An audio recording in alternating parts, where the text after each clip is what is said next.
안녕하십니까. 우리끼리만 아는 비밀 돈 얘기 썰전입니다. 여러분 명품들 좋아하시나요? 근데 너무 비싸거나 구할 수가 없어서 아쉬웠던 경험들이 있으신 분들 많으시죠? 오늘은 이런 니즈를 충족시켜 드리면서 돈 벌 수 있는 우리끼리만 돈 버는 이야기 한번 해보도록 하겠습니다. 오늘의 게스트 송가영님을 소개합니다. 안녕하십니까. 네네네. 간단하게 자기소개 한번 부탁드리겠습니다. 네. 안녕하세요. 중고명품 사업 1년차 중고명품에 대해 모든 것을 알려드릴 명품 언니 송가영입니다. 와, 네, 반갑습니다. 명품 언니요? 네. 네, 명품 언니라고 하면 이제 명품 관련된 사업을 하실 텐데, 네네. 대략적으로 명품 관련된 어떤 비즈니스를 하는지 일단 대략적으로 한번 말씀해 주십시오. 일단 저는 중고 명품을 가져와서 이제 요거를 좀 복원이라던가 수성 같은 거를 거쳐서 이제 뭐 중고 사이트를 통해서 이 중고 명품을 판매하는 일을 하고 있거든요. 그래서 사람들이 좀 중고 명품 사업이라고 하면은 조금 어렵게 생각하실 수 있는데 정말 쉽고 오늘도 당장 하실 수 있는 일이니까 좀 많이 알려드리고 싶어서 오늘 좀 출연을 하게 됐습니다. 아, 그러면 새 상품이 아니고 네. 신기한 게 중고 명품 사업을 한다는 거잖아요. 네네네네. 그러면 새 상품을 팔면 돈을 더 많이 벌 거라고 사람들이 생각하거나 중고를 하면 돈을 못 벌 것 같은데 특히 중고 명품 사업을 네. 추천하는 이유가 혹시 있을까요? 일단 진짜 많아요. 제가 중고 명품 사업을 추천하는 이유가 정말 많은데 오늘 좀 차차 네. 그거의 장점에 네네. 대해서 여러 번 풀어나가기로 하고 네네네네. 제 생각에 딱 하나만 들자면 일단 쉬워요. 쉽다. 네, 쉬워요. 네. 그러니까 이게 얼마나 쉽냐라고 한다면 제가 이 중고 명품 사업을 처음 시작하고 다른 분들이 이거 되게 쉽다. 배우면서도 이거 수업 되게 쉬워요. 이거 조금만 알아도 돈 벌 수 있어요. 이런 얘기를 들었는데 저도 그 얘기를 들으면서 이렇게 생각을 했는데 수업 듣고 바로 다음 달에 순수익으로만 150만 원을 네. 벌었었거든요. 부업으로. 네, 부업으로. 네네네네. 아무래도 시간도 많이 들지 않고 음. 그래서 저는 정말 쉽다. 첫 번째는. 그리고 수익률이 정말 높다. 이제 수익률에 대해서도 제가 뒤에 조금 더 자세하게 말씀드리긴 하겠지만 거의 최소 수익률이 한 40% 정도? 많으면은 100에서 200% 이상도 되거든요. 그래서 수익률이 정말 좋다. 요렇게 두 가지를 좀 들고 싶습니다. 많은 사람들이 네. 지금 벌써 중고 명품으로 사업을 버는 걸 추천한다고 할 때 "쉽다. 돈 벌 수 있다." 이런 얘기를 들으면 되게 호기심이 많을 것 같거든요. 네. 그런데 지금 제가 들어도 수익률이 몇 프로예요? 최소 40%에서 사실 제가 제일 잘 팔았을 때는 400% 정도 네네. 있었어요. 그러니까 네. 수익률 요즘에 제가 이제 부동산, 코인, 주식 네. 온갖 다양한 걸 하면서 이 그러니까 많이 수익률과 하시잖아요. 숫자에 예민한데 예예. 이게 두 자릿수 수익률이 쉽지 않은데 그쵸. 쉽지 않죠. 그리고 유통인데 막 40% 뭐 100% 말이 안 되거든요. 말이 안 되죠. 그래서 지금부터 요 하나하나 우리 구독자분들이 궁금할 만한 것들, 저도 궁금한 것들을 하나씩 먼저 네. 질문해 보도록 하겠습니다. 알겠습니다. 여러분 돈 되는 거 확실합니다. 자, 네. 첫 번째는 이제 중고 명품 사업이라면 부업이지만 어쨌든 돈 버는 거니까 네. 일에 대해서 이야기해 볼 텐데 중고 명품 사업을 과연 초보자들이 저는 솔직히 네. 명품이 없어요. 네. 얼굴이 명품인가? 네. 명품이 없어. 그래서 잘 몰라. 아. 몰라서 중고 명품을 하려면 명품을 잘해야 한다는 그런 걱정이 있을 텐데 초보자도 혹시 가능할까요? 저는 오히려 초보자면은 더 잘하시는 것 같아요. 일단 내가 명품에 대해서 너무 관심이 있어. 그러니까 이게 사업이잖아요, 우리는. 네네네네. 사업을 하는 거지 내 취향으로 내가 갖고 싶은 명품을 고르는 게 네네. 아니에요. 네. 그래서 오히려 모르시는 게 더 좋다. 네. 그러니까 주변에 제가 이거 하시는 분들 중에 명품을 좋아하시는 분들을 보면은 이제 소싱하거나 매입하실 때 본인 취향의 제품만 소싱을 하세요. 그쵸. 너무 위험해요, 그거는. 나도 당장 예. 내 거부터 사고 싶거든. 그니까요, 그니까. 근데 이제 보통 초보자분들은 명품에 대해서 잘 모르니까 네네. 알려드린 대로만 소싱을 하신단 말이에요. 이런 게 인기가 있구나. 본인 취향이 아니더라도. 그래서 뭔가 자기 취향을 빼고 소싱을 하실 수 있기 때문에 초보자도 좀 쉽게 하실 수 있다라는 생각을 하고 아무래도 제가 이 초보자가 하기 제일 좋다라고 말씀을 드리는 게 바로 중고 명품은 상위 노출이 필요 없기 때문이거든요. 아, 진짜요? 예. 네. 아무래도 이제 또 소장님이 이런 쿠팡이라던가 요런 뭐 그렇죠. 스마트 스토어 이런 거 많이 해 네네네. 보셨으니까 아실 테지만 보통 이제 우리가 그 부업 같은 거나 이런 뭐 온라인 사업 같은 거 알려줄 때 상위 노출이 정말 중요하다고 네. 하잖아요. 그럼 상위 노출하려면 어떻게 해야 돼요? 리뷰도 많이 써야 되지, 그렇죠. 광고비도 엄청 많이 써야 되지. 네네. 근데 중고 명품은 이런 게 다 필요가 없어요. 어. 그러면은 상위 노출 안 해도 되면은 진짜 잘 팔고 뭐 한 달에 뭐 1억씩 팔고 있는 셀러나 아니면 그냥 오늘 내가 처음 하려고 50만 원짜리 지갑을 산 나나 노출이 똑같이 된다는 아하. 얘기예요. 초보들한테 기회가 많다. 제가 보통 이커머스 강의를 할 때 제일 중요한 게 아이템 소싱과 마케팅이라고 얘기하는데 이 두 개를 둘 다 할 수 있어야 돈을 버는데 예. 마케팅을 상위 노출이 핵심인데 상위 노출할 필요 없다. 그럼 반절만 안 해도 그럼 아이템만 잘 찾으면 되는데 맞아요. 아이템은 또 명품이잖아요. 예. 누구나 좋아하는 거고. 너무 정확하십니다. 와. 네. 자 그러면 이제 또 궁금한 게 그러면 말을 들으면 하고 싶어. 뭐 마케팅도 필요 없대. 그 명품이니까 구할 수만 있으면 될 것 같은데 네. 초보자들이 처음에 시작할 때는 네. 어떻게 접근을 하면 좋을까요? 초보자분들이 처음 접근하실 때는 저는 일단 보통 이제 자본금 많으신 분들도 있고 자본금이 좀 적으신 분들도 있는데 처음에 접근할 때는 일단 시장 조사를 잘 하고 한 개씩 사서 한 개 팔아보고 그다음에 한 개가 팔려요. 두 개 사서 뭐 한 4개 정도, 2개 사서 2개 팔고 4개 사보고 요런 식으로 차근차근히 경험을 좀 쌓으셨으면 하는 게 제가 추천드리는 거고요. 보통 이제 아, 나 처음에 중고 명품 사업 할 거야. 나 좀 빨리 성장하고 싶어 해서 막 이렇게 사시는 분들이 있어요. 그러니까 본인이 가지고 있는 자본이 많다고. 근데 저는 그거는 되게 지양해야 될 점이라고 생각을 하거든요. 이게 중고 명품이라는 게 이제 저희가 물론 알려드리는 부분들도 있지만 본인이 하면서 좀 깨달으시는 부분들이 있는데 그거는 점점 경험을 조금씩 쌓아가면서 비용도 좀 늘리고 내가 가져오는 횟수도 늘리고 그리고 이제 제품들 같은 경우에도 처음엔 저렴한 거 가져오다 나중에는 이제 뭐 몇백만 원짜리, 몇천만 원짜리 이렇게 가지고 오는 것처럼 천천히 성장을 하시면은 누구든지 좀 잘 하실 수 있다라고 말씀드리고 싶습니다. 그러면 솔직히 대놓고 돈 되는 이야기니까 돈 버는 정보를 혼자 유튜브나 이런 데서 공부해도 되지만 노하우는 잘 모를 수도 있잖아요. 그쵸. 그래서 네. 처음에는 필요하면 교육도 받겠지만 처음부터 중고명품 창업에 대한 교육을 받기 부담스러운 사람들이 있다는 전제하에 네. 내 집에 있는 명품도 내가 한번 팔아보는 경험도 해보면 너무 좋죠. 그렇게 할 수 있는 건가요? 예예. 근데 그런 것 같아요. 이게 내 명품은 내가 이제 이게 경험이 쌓이는 게 어떤 원리냐면 내가 제품이 있어. 그러면은 이걸 소싱을 할 때 시세보다 조금 저렴하게 가져와서 시세대로 판매하는 이 경험이 중요한데 아하. 사실 집에 있는 거는 내가 시세보다 저렴하게 가져온 게 아니잖아요. 네. 그래서 사실 그냥 뭐 내 용돈 벌려고 하는 거지 사업이랑은 조금 약간 무관한 것 같아서 이해했어. 예.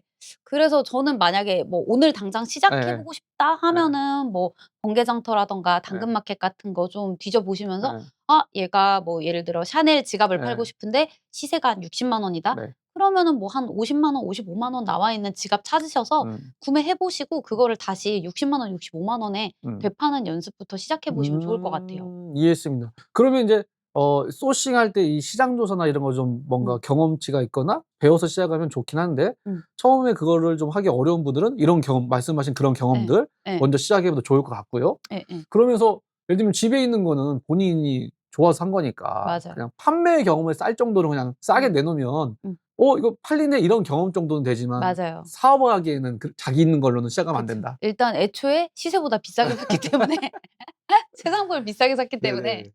그러면 인제 부업으로 접근할 수 있는데 네. 보통 이것도 하나의 부업이지만 자기 사업이잖아요. 그쵸. 제일 문제가 이 사입에 대한 리스크나 비용에 대한 걱정이 많을 것 같은데 그래도 최소한 자본금으로 시작하려면 어느 정도의 자본금으로 시작할 수 있을까요? 아까 말씀드렸다시피 오히려 초보 때는 저는 비용이 적은 게 오히려 좋아요. 오히려 좋아서 한 200만 원 정도만 있어도 너무 충분하고 그냥 뭐 '아 나 돈 많이 없다.' 하면은 그냥 한 100만 원 정도 들고 뭐 조그마한 지갑이라든가 클러치라든가 아니면은 뭐 주얼리 같은 것들 요런 걸로 시작해도 충분하고요. 저는 한 200만 원, 300만 원 정도만 있어도 사실은 200만 원은 온라인 사업하는 사람 입장에서는 큰돈은 아니거든요. 맞아요. 큰돈 아니에요. 쿠팡, 예. 로켓그로스만 해도 기본 KC 인증 포함해서 하면 최소 1,000단 이상 넘어가야 맞아요, 되는데 맞아요. 200만 원 가지고 내가 사업을 시작할 수 있다. 음. 특히나 오프라인 창업 프랜차이즈 하려면 수천만 원의 권리금도 들어가는데 맞아요. 단돈 200만 원으로 내가 잘할 수 있는지 없는지에 대한 경험치를 쌓고 예. 그러면 200만 원 가지고 사입했는데 안 팔리면 내가 쓰면 되잖아. 맞아요. 그렇게 생각하시는 분들이 정말 그래. 안 팔리면 많더라고요. 와이프 주든지 여자친구 예. 주면 되잖아요. 예예예. 그러니까 제가 늘 얘기하지만 이 창업에 있을 때 온라인 사업에 있을 때 항상 재고에 대한 리스크를 줄여야 한다고 얘기를 하는데 맞아요. 200만 원 정도는 뭐 인생에 좋은 경험한다고 해서 예. 해도 해볼 만한 그런 아이템인 것 같은데? 그리고 이게 저도 초보 때 가져온 것들이 되게 엄청나게 괜찮은 게 없잖아요. 네네네네. 지금 그쵸. 보면은 제가 이제 막 이렇게 리스트 쭉 정리하다 보면은 초반에 이제 소싱했던 거 보면 되게 얼굴이 화끈거려요.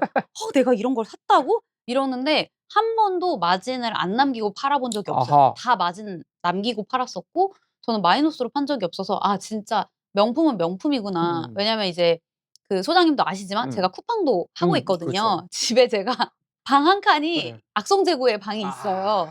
악성 재고의 방이 있어요. 네네네. 이제 있다가 이제 그거 너무 오래되면은 당근이나 이런 데로 팔다가 그래도 안 되면 이제 기부하거나 약간 이런 네네네. 식으로 넘어가는데 중고 명품은 제가 진짜 너무 못할 때 소싱했었던 애들도 어. 진짜 못생겼어. '내가 어. 이걸 왜 샀지?' 그냥 싸니까 샀었던 그렇죠. 그런 제품들도 다 나가더라고요. 어허. 마진을 남기고 네네네. 심지어. 네. 예. 그래서 그게 정말 꿀이다. 예. 좋습니다, 여러분. 돈 되는 정보인데 돈 몇 천만 원 몇 억 꼬라박는 게 아니고 맞아요. 한 1-200만 원 정도로 작게 시작하실 수 작게 있어요. 시작할 수 있다. 음. 자, 그런데 모든 이커머스 하는 사람들이 제일 고민이 마케팅이거든요. 아. 아까 상위 노출 이런 음. 마케팅을 안 해도 된다는 장점이 있다고 했잖아요. 예. 그럼에도 불구하고 음. 뭔가 광고를 하거나 음. 이 광 마케팅에 필요한 돈이 들어가진 않나요? 진짜 완전 영원입니다, 영원. 영원. 영원이요? 예. 완전 아예 돈을 안 쓰고 네. 제가 초보 때 그러니까 제가 원래 쿠팡을 하던 사람이니까 네. 초보 때 이제 제가 배울 때는 '이거 광고비 안 써도 된다. 필요 음. 없다.' 이렇게 배웠는데 또 내 맘대로 하게 되잖아요. 그냥 그 그렇죠. 얘기를 듣고도 제가 그냥 광고비를 써 봤어요. 음.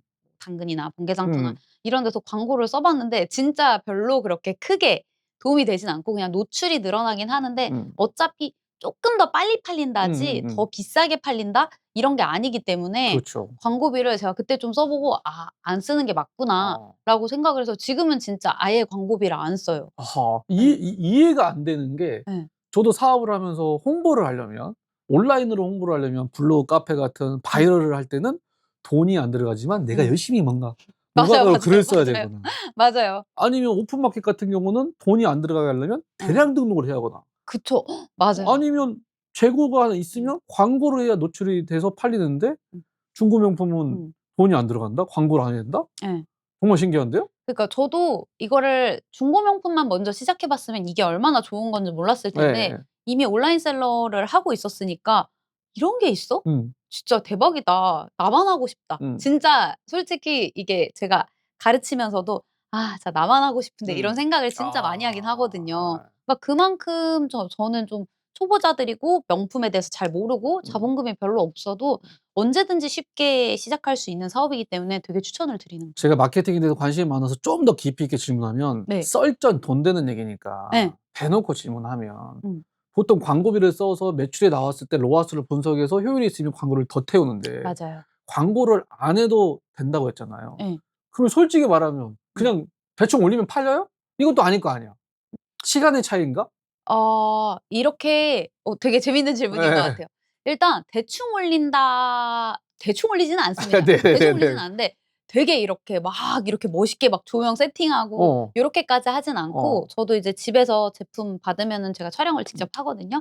그냥 세팅해 놓고 깔끔하게 음. 뭐 흰 벽이라든가 뭐 롤즈 같은 거 하나 음. 사 가지고 그냥 사진 찍고 깔끔하게 세팅해서 음. 컨디션 잘 보이게 음. 막 그렇게 해서 올리면은 진짜 팔려요. 아니 그 정도는 예. 셀러가 당연히 해야 되는 건 그죠. 당연하지. 뭐 예. 그냥 대충 올린다는 의미가 예. 제 얘기는 예. 그렇게 상세 페이지 사진 찍고 하는 거는 올리지만 예. 올린 다음에 예. 뭔가 아무 행위를 하지 아무 않아도 얘기도 죄송한데 근데 진짜 아무것도 안 해요. 아무 행위를 하지 예 않아도요? 맞아요. 이거 이해 안 개꿀. 되네. 이게 왜 그러냐면 제가 쉽게 설명을 해 드릴게요. 네네네. 만약에 예. 소장님이 "아 내가 오늘 이번 주말에 모임이 예. 있는데 내가 좀 뭐 하고 갈 어. 뭐 이제 좀 들고 갈 어. 클러치가 하나 필요해. 어어. 그래서 좀 빠르게 이제 당근이나 번개장터에서 어. 사야 돼." 음. 그러면은 제일 싼 거 고르시나요? 아니면 아니요? 상위 노출된 거 고르시나요? 아니요? 예. 어. 내가 마음에 드는 거 어어. 나올 때까지 찾잖아요. 어어. 그러니까 상위 노출이 필요 없는 거예요. 아. 마음에 드는 거 나올 때까지 사람들이 계속 뒤를 가보고 찾아보고 이러니까 아. 그러니까 오히려 초반에 있는 것들은 잘 안 사게 마련이죠. 그러니까 음. 뭐 내가 옷 사러 갔는데 처음 들어간 가게에서 잘 안 사는 것처럼. 음음. 그래서 상위 노출이 필요 없는 이유 그냥 올려만 놔도 아무것도 안 해도 광고 안 하고 뭐 음. 분석 안 해도 그냥 나가는 이유가 음. 여기에 있어요. 다들 저렴한 거 아니면은 뭐 상단에 있는 거 이런 게 아니라 자기가 마음에 드는 거를 찾으려고 음. 끝까지 가요. 그러면 중고 명품 특성상 네. 본인이 사고 싶은 명품 브랜드가 있고 상품에 대한 희소성 때문에 당근이나 번개 중고나라에 봤을 때 내가 원하는 모델명이 있는지를 찾아보기 위해서 네. 여러 개를 보게 되는 거고 맞아요. 거기에서 무조건 최저가를 사는 게 아니고 본인이 마음에 든 그게 어쩌면 적당한 가격이나 아니면 좀 깔끔하게 보이는 거나 퀄리티가 좋아 보이는 요런 걸 선택한다는 말씀이시죠? 네. 여기에서 우리는 썰전이니까 솔직히 저는 대놓고 이야기하고 싶습니다. 지금까지만 이야기를 들었을 때는 나 빨리 하고 싶어.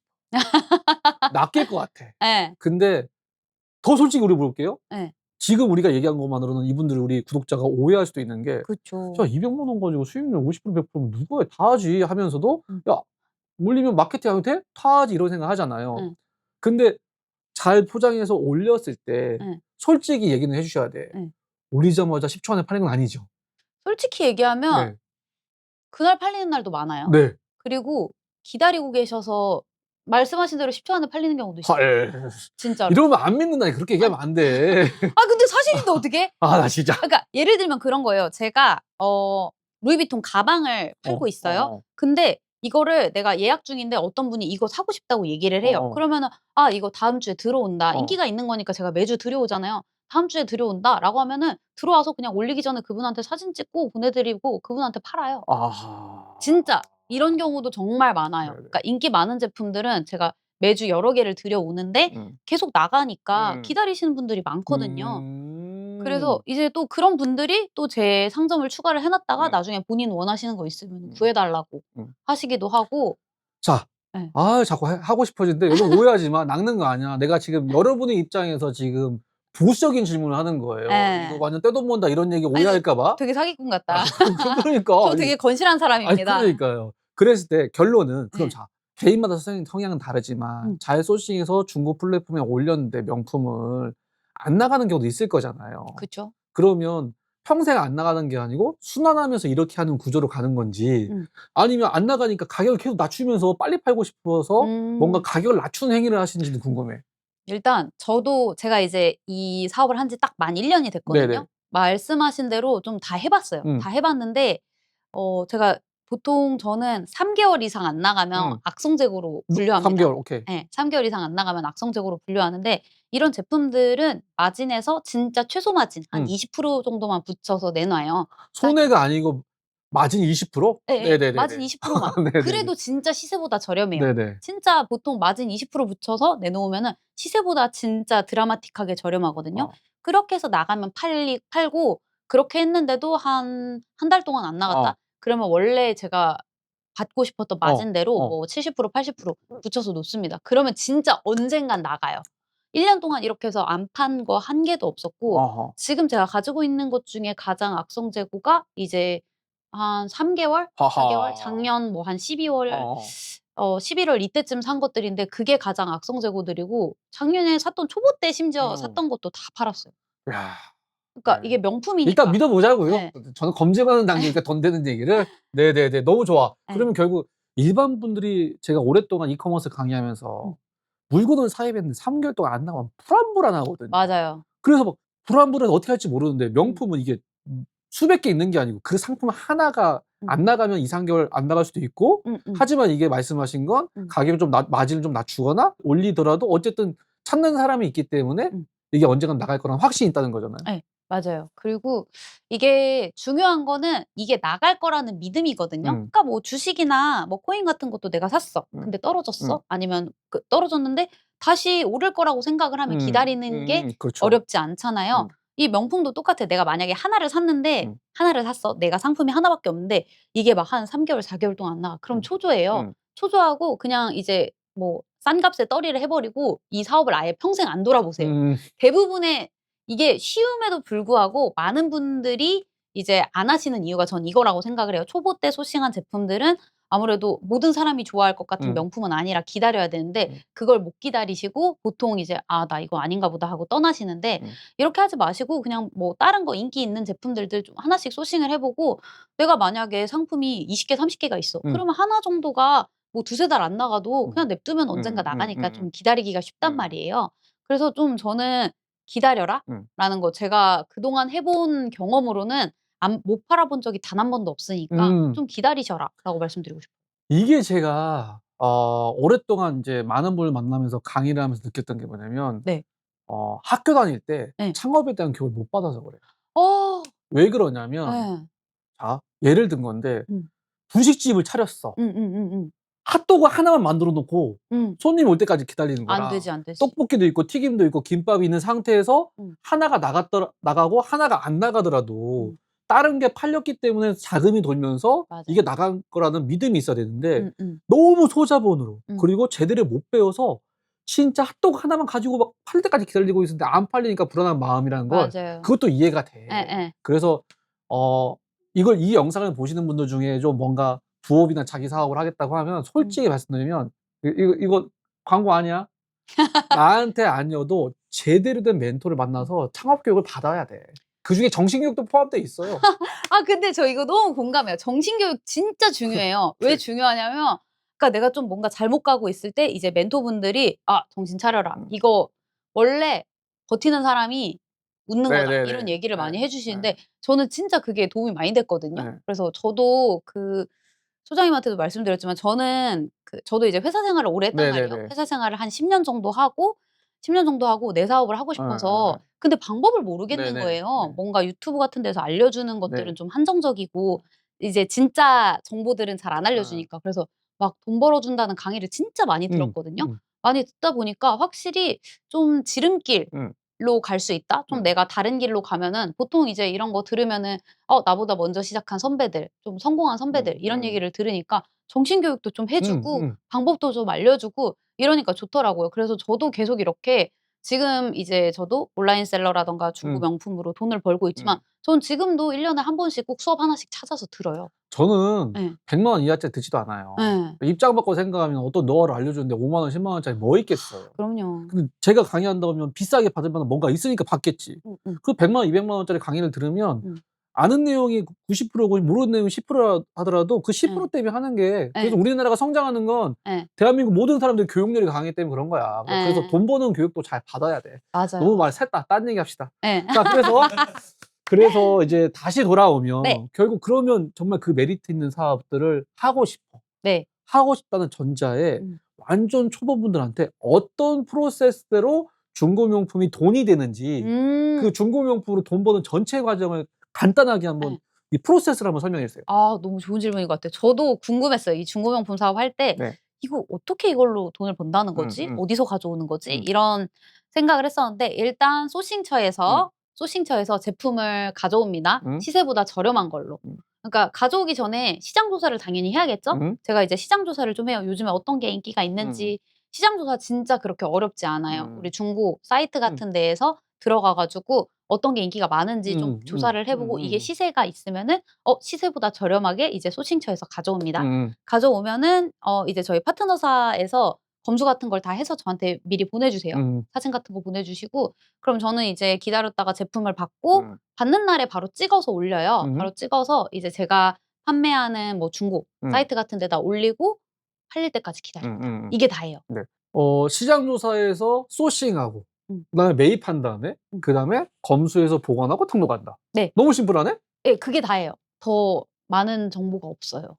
죄송하지만 더 알려드릴 게 없고 네. 사실 오늘 이 썰전 수업만 들으셔도 네네. 중고명품 사업에 대해서 절반 이상은 좀 알아가실 수 있을 거라고 생각을 해요. 네네네. 예. 제가 썰전 채널을 진짜 작정하고 진짜 좋은 콘텐츠로 하려고 예. 유료급 강의에서 하는 분들의 그 노하우를 막 뺏어서 예. 유도해서 알려드릴 거라 최대한 지금 누르고 있습니다. 더 깊이 있는 제가 정보를 한번 얻어보려고 하는데 네네. 이커머스의 제일 중요한 게 아까 얘기했던 소싱과 마케팅이라고 저는 개인적으로 생각하는데 네.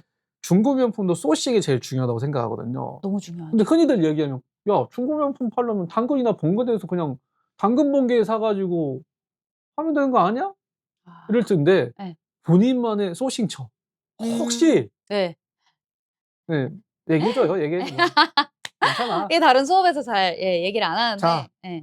얘기해주고 좋은 댓글 받는 게 나아. 그렇죠. 칭찬받는 게. 그쵸. 이제 알려줘도 못할 사람이 많아. 안 한 사람이 더 많아. 일단 저는 저희 한국명품교육원에서 하고 있는 엑스스탁이라는 솔루션이 있어요. 이 솔루션이 뭐냐면은 일본에 있는 중고 명품 경매에 참여를 할 수 있도록 이제 비딩을 넣을 수 있도록 하는 이 솔루션인데 이 솔루션을 통해서 일본에 있는 중고 명품을 낙찰받아서 가져오는 거예요. 이게 다예요. 여기서 가져오는 거예요. 잠깐. 예.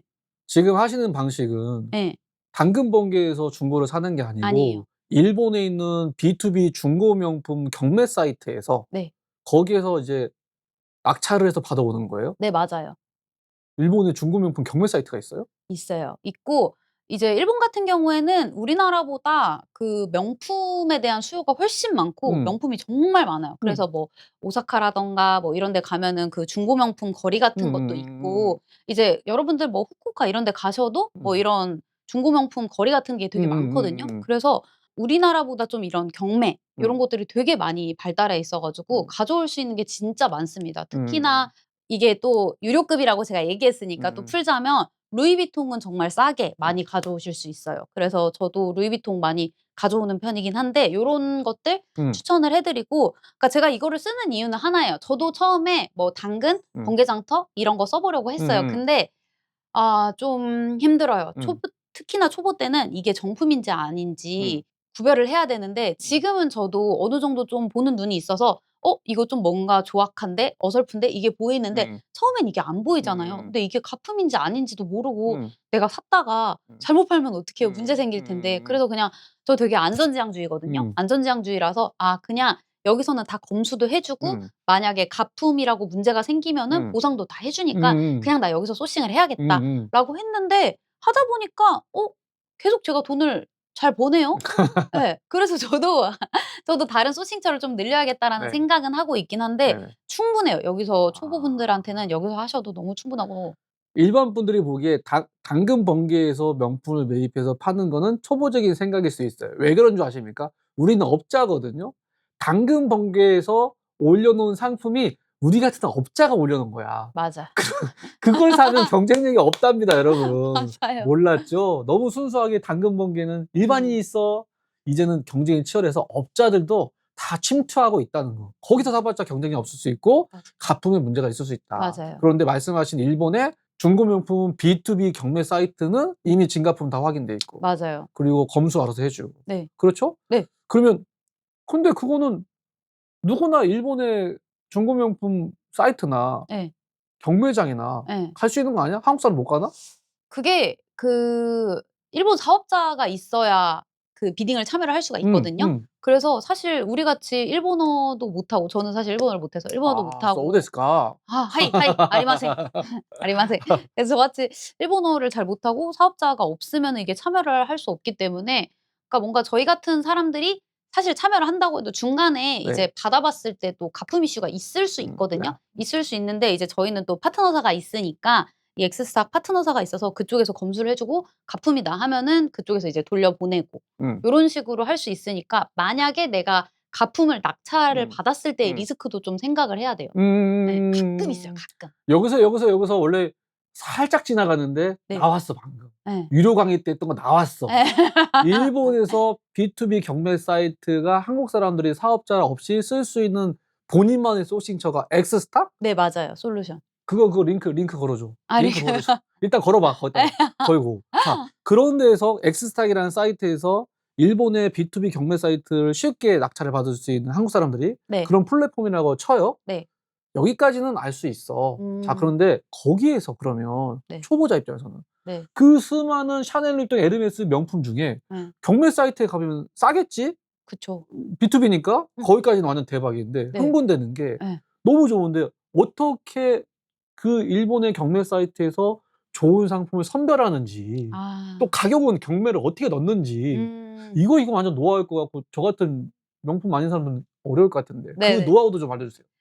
이제 노하우는 사실 엄청나게 특별한 건 없어요. 엄청나게 특별한 건 없고 제가 이제 경매 사이트에서 사는 이유는 또 한 가지가 더 있는 게 이게 보통 출품자가 경매 사이트에다가 제출을 해서 그 경매 사이트에서 사진을 찍어서 저희가 넣는 거란 말이에요, 그 사진으로. 그러니까 이 사진이 되게 객관적이에요. 아하. 그러니까 하자가 있어도 다 표기를 해 주고 하자가 어디에 있고 이제 부속품이 뭐가 있고 이런 것들을 객관적으로 표시를 해 주는데 만약에 이제 우리가 번개장터에서 산다 하면은 최대한 상태가 안 좋은 걸 숨기겠죠. 숨기겠지. 예. 개인 판매자들은 좀 숨기는데 그렇죠.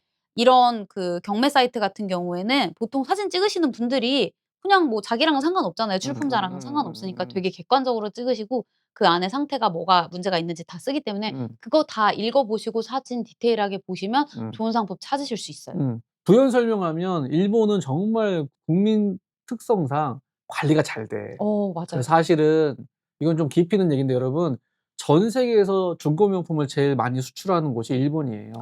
일본에 네네네네. 있는 중고 명품 업자들이 이베이를 통해서 전 세계에 많이 판매를 하고 있고 전 세계에 있는 고객들도 일본 내 명품이 관리가 잘 되어 있다고 해서 많이 사고 있는데 네. 그중에 일본의 중고 명품 B2B 업자가 엑스스탁 같은 경매 사이트에 올릴 때 네.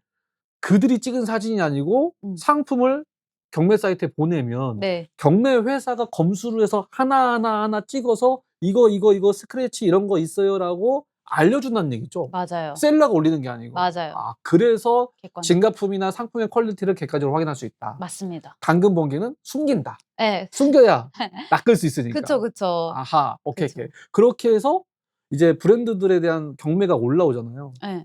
그러면 저거를 왜냐면 최고가 낙찰이죠. 예, 맞죠. 예. 그러면 내가 얼마의 경매를 써야 낙찰이 돼야 확보할 수 있잖아요. 네, 맞아요. 유찰도 될 수 있겠죠? 네. 그런 낙찰가 선정하는 혹시 노하우가 있을까요? 경험? 일단은 일단은 다양한 방법이 있어요. 다양한 방법이 있는데 일단 첫 번째는 내가 이미 이 상품이 얼마에 팔리는지 알고 있고 대충 얼마 정도에 낙찰되는지 알고 있을 때. 예를 들어서 내가 100만 원에 팔리는 상품을 가져오고 싶어요. 그러면은 저는 낙찰가를 한 뭐 60-70만 원 정도까지는 써요.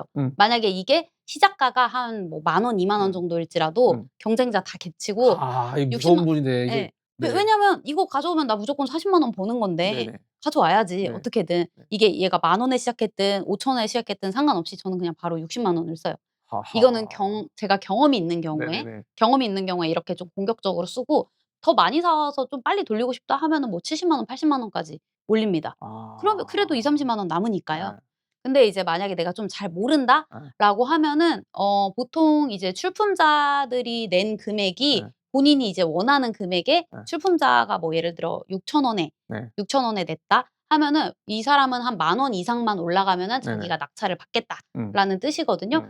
그러면 보통 이제 출품자가 낸 금액에서 이제 좀 숫자적으로 계산을 해서 쓰는 편이긴 한데 보통 그래도 만약에 좀 저렴할 경우에 10만 원 미만, 뭐 20만 원 미만 저렴할 경우에는 저는 한 1.5배 정도 쓰고 조금 더 비쌀 경우에는 이제 그 과거 낙찰 데이터를 볼 수 있거든요. 그것도 있어요? 있어요. 볼 수 있어요. 이 엑스스타 사이트에서 과거 낙찰 데이터를 보실 수 있어서 이 과거 낙찰 데이터를 보고 그 중간쯤 쓰면은 또 컨디션에 따라 좀 더 많이 쓸 때도 그쵸. 있고 뭐 이게 A급일 수도 있고 B급일 수도 있는데 뭐 좀 급에 따라서 조금 더 많이 쓸 수도 있고 좀 덜 쓸 수도 있고. 그리고 이제 초반에는 너무 많이 쓰시지 않는 걸 추천을 드려요. 적당히 쓰시면은 이제 비딩이 끝나고 나면은 내가 비딩을 넣었던 게 얼마에 낙찰됐는지가 떠요. 내가 못 봤더라도. 그거 보고 다시 이제 적어뒀다가 다음 비딩 때 또 넣는 거예요. 그러니까 비딩이 이게 매일 있어요. 항상 맨날 있어요. 네네네. 이제 항상 그전에는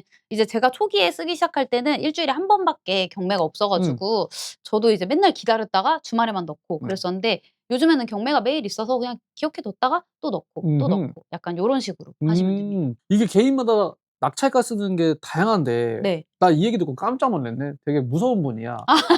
이게 무슨 얘기인지 여러분 이해되세요? 그중에 전략이 쉬운 게 뭐냐면 한국에서 판매가를 내가 먼저 정해. 맞아요. 판매가 정한 다음에 난 마진 30% 먹을 거야 하면 30% 싸게 넣어. 되면 좋고 아니면 말고. 맞아요.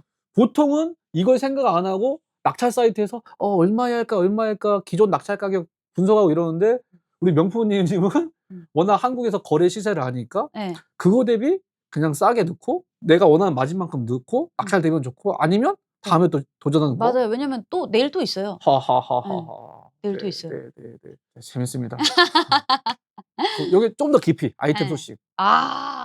이 정도면은 거의 좀 이거 오늘 진짜 유료급 강인데? 오늘 썰전 1회라 네, 많이 알겠습니다. 해야 돼. 알겠습니다. 1회라 알겠습니다. 많이 저도 해야 돼. 이제 1회에 게스트로 초대를 해 주신 만큼 네. 좀 많이 쏟아붓고 가도록 하겠습니다. 그래서 반응 네. 좋으면 네. 다음에 또 한번 모시는 걸로 이렇게 하고 알겠습니다. 합시다죠. 알겠습니다. 또 이제 다 물어봐 네. 주십시오. 초보자 입장에서 명품을 모른단 말이야. 다 네. 알았어. 음. 플랫폼 알았고 가격하는 것도 알았는데 음. 유행하는 아이템이든 네네. 내가 뭔가를 그 많은 명품과 브랜드 모델명 중에 유행하는 아이템이나 잘 나가는 뭔가 모델명을 알아야 되는데 그런 음. 건 어떻게 알고 신청하는 거예요? 아. 뭐 "하다 보면 알아요." 이런 얘기 말고. 진짜 솔직히 얘기하면 저도 다 알진 않아요. 예예예. 그 이렇게 얘기하면은 내가 좀 전문가처럼 안 보일 수도 있는데 명품이 진짜 많잖아요. 네네. 저도 다 몰라요. 저 진짜 그냥 구글 렌즈로 검색해요. 아. 예. 검색하고 찾아보고 어. 그러니까 이제 시세를 볼 때도 어. 시세 같은 거 볼 때도 저도 모든 제품을 다 아는 게 아니니까 네네네. 뭐 구글 렌즈로 검색을 해 본다든가 가장 비슷한 모양을 찾아 가지고 '아 이 모델이구나. 이 어. 모델명이구나.' 이렇게 아는 거지 어. 저도 사실 다 외우고 있는 건 아니라서 아하. 그래서 이제 "초보자분들한테 추천드린다."라고 얘기하는 게 다 이런 거예요. 예. 명품 저뿐만 아니라 다른 분들도 다 엄청 업자들도 다 알고 계시지는 않아요. 예예예예. 다들 찾아봐요. 예. 예. 정보를 찾아보기 때문에. 어어어. 야 그렇게 하면 네. 어쨌든 쪼끔만 내가 경험을 해 보면 알 수 있는데 예. 제가 자꾸 쿠팡셀러랑 헷갈려서 그런 거예요. 네. 명품은 우리가 돈도 없어서 다 알 필요 없고 지금 음. 말씀으로는 소자본으로 할 수 있으니까 특정 브랜드의 예. 특정 모델명 정도 1-2 개만 알아도 예. 그거 상품들만 봐도 시작을 할 수 있는 거죠, 다 알 필요는 없이. 그쵸. 맞아요, 그리고 특히 맞아요. 우리나라 사람들이 좋아하는 아이템은 이미 정해져 있는 거 아니에요? 맞아요, 맞아요. 그냥 왜냐면 여러분들도 그냥 나가서 네. 보면은 뭐 결혼식 같은 데 가면은 다 어. 똑같은 가방 여러 개 들고 다니는 게 예예예. 보이잖아요. 음. 그런 게 인기가 있는 거거든요. 음. 이제 인기 있는 제품들 같은 경우에는 그 인기 있는 제품들을 어떻게 아냐? 그냥 검색해 보시면 돼요. 번개장터에 음.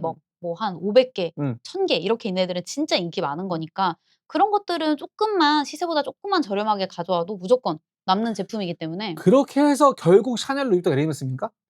나 그거밖에 몰라. 아 샤넬, 루이비통, 에르메스 고해야 돼 또 뭐 있어? 맞죠. 구찌, 프라다? 예예. 거기 안에서 사람들이 제일 많은 대중적인 브랜드가 그쪽인가요? 예 그쪽이긴 예. 한데 쪼끔씩 그때그때 트렌드에 따라 쪼끔씩 트렌드. 잘 오케이. 나가는 게 어 있어요. 어. 뭐 예를 들면은 요즘에는 지금 말씀하신 음. 루이비통, 에르메스, 샤넬 음. 요게 진짜 잘 나가는 건 맞아요. 음. 이게 진짜 잘 나가는 게 꾸준히. 맞고 예 꾸준히 잘 꾸준히. 나가요. 잘 나가는 건 맞은데 요즘에는 음. 셀린느도 인기가 많고 아하. 셀린느가 인기가 많아요. 어. 그래서 요런 브랜드들 그러니까 뭔가 옛날에는 그렇게까지 인기가 많지는 않았는데 요즘에 뭐 음. 인플루언서들이라든가 아니면은 뭐 아이돌들이라든가 이런 사람들이 뭐 앰버서더가 돼서 음. 좀 핫해지는 브랜드들이 있거든요. 음. 그런 것들도 수요가 음. 되게 확 올라오니까 좀 받으면 좋긴 한데 사실 저는 이런 트렌드보다는 음. 그냥 뭐 시장 조사 음. 잘하는 게 되게 음음. 중요해 음음음. 가지고 왜냐면 또 인기가 많은 애들은 너무 인기가 많은 애들은 음. 시세보다 저렴하게 가져오기가 또 힘들 수도 아하. 그렇죠, 있거든요. 그렇죠. 그래서 요런 것들 좀 감안하고 가져오면 좋고 초반에는 저는 이런 루이비통, 에르메스, 샤넬 음. 이런 것들도 너무 좋긴 한데 음. 이게 좀 가격대가 좀 비싸요. 그쵸. 예. 가격대가 비싸니까 어. 요런 걸 하고 싶다 하면은 지갑으로 먼저 지갑. 시작해 보시는 걸 이게 좀 추천드려요. 샤넬, 루이비통, 에르메스 브랜드의 지갑류. 예. 오케이, 오케이. 지갑류들. 그럼 결국은 에루샤네 안에 제일 만만한 거 하다가 네. 경험치가 쌓이면 예예. 공부해서 셀린느 같은 브랜드를 발굴을 하고 그쵸. 거기에 자기만의 브랜드에 예. 그러면은 다 품종 소량을 하세요? 특정 브랜드를 안에서만 잡고 계세요? 어 이건 셀러마다 뭐 컨셉이 다르겠지만 둘 다예요. 둘 다 섞어서 해요. 예. 결론은 돈 되는 건 한다. 맞아요. 저는 돈 되는 건 네네. 다 하기 때문에 네네네네. 제가 너무 무식한 질문을 했습니다. 진짜. 자 그러면 인제 소싱처는 엑스탁 네. 그리고 거기에서 아이템 시장 조사하고 낙찰받은 가격 설정하는 것까지 이야기를 했고 예. 그렇게 해서 낙찰을 받았어. 네. 그러면 일본에서 나한테 안 오고 음. 누군가 대신 검수랑 뭐 해 줘야 되니까 음음. 검수 회사로 가겠죠? 예예. 맞아요, 맞아요. 그러면 그런 흔히 말하는 그런 회사를 뭐라 합니까? 일반 사람들이 보면 직구하시는 분은 배대지라고 표현할 수 있지만 어쨌든 그럴 수도 있겠다. 그거를 받아서 대신 검수하고 해 주는 회사들이 파트너가 있을 텐데 네. 거기에서 제일 중요한 게 저는 검수라고 보거든요. 맞아요, 맞아요. 그럼 검수 프로세스나 이런 과정들은 어떻게 되는 걸까요? 이제 제품을 받으면은 이제 저희 음. 파트너사에서 검수를 다 해 주시는데 음. 일단 첫 번째는 정품이 맞는지 음. 요거를 검수를 해 주시고 두 번째는 그 경매에 나온 상태와 동일한지 음. 요걸 이 2 번이 진짜 중요해요. 네네네네. 왜냐면은 가품일 경우는 많지 않아요. 어. 경매에 나왔는데 가품일 경우는 많지 않아 가지고 그래서 1 번은 당연히 해 주시고 2 번이 진짜 중요한 것 어. 같은데 그러니까 보통 이제 저도 배대지를 써 네네네. 봤으니까 배대지 같은 경우는 그냥 물건 확인하고 사진 한 장 찍어 음. 주고 "물건 왔습니다." 하고 이게 끝인데 이제 여기 같은 경우에는 상태랑 뭐가 다른지 음. 이런 것들을 디테일하게 알려주시거든요. 아. 그러니까 예를 들어서 구멍이 있어요. 어. 절대 안 보였는데 어. 가방이 검정색이라 구멍이 안 보였는데 어. 구멍이 있는 어. 거예요. 어. 그래서 이 구멍이 있는 거를 다 그쪽에서 이제 "아 여기 어디 부분에 구멍이 있다." 그냥 이렇게 사진 한두 장 찍으시는 게 아니라 안감까지 다 요렇게 해 가지고 아. 디테일하게 봐 주시거든요. 그래서 뭔가 좀 시접 처리가 저 그런 제품도 있었거든요. 음. 어떤 분이 이제 출품자분이 하신 건지는 음. 모르겠는데 가방을 이상하게 꼬매 놓은 거예요. 진짜 엉성하게 예. 꾸며 놨는데 그게 사진에 전혀 안 보였어요. 예. 그리고 코멘트에도 안 써 예. 있었고. 이제 그런 거 같은 경우에는 이제 이 검수해 주시는 파트너사에서 검수를 하고 바로 클레임을 겁니다. 아. 그래서 저도 이렇게 클레임 거는 일이 종종 있어요. 어허. 종종 있어요. 제가 한 달에 한두 번 정도? 어어어. 한두 번 정도 있는데 이게 명품이다 보니까 클레임을 만약에 못 걸고 내가 음. 가져와서 팔아야 된다 하면은 몇십만 원 되거든요. 그렇죠. 최소 몇십에서 몇 배까지 네네네네네. 되니까. 그래서 아 이런 검수 시스템이 되게 잘 돼 있어서 저도 이렇게 딴 데를 못 가고 계속 여기를 쓰게 되는 것 같아요. 네네네네네네. 방금 클레임 얘기했거든요. 네. 클레임이란 단어가 음. 물건을 배대지에서 받았는데 하자가 있는 경우 클레임을 누구한테 건다는 얘기죠?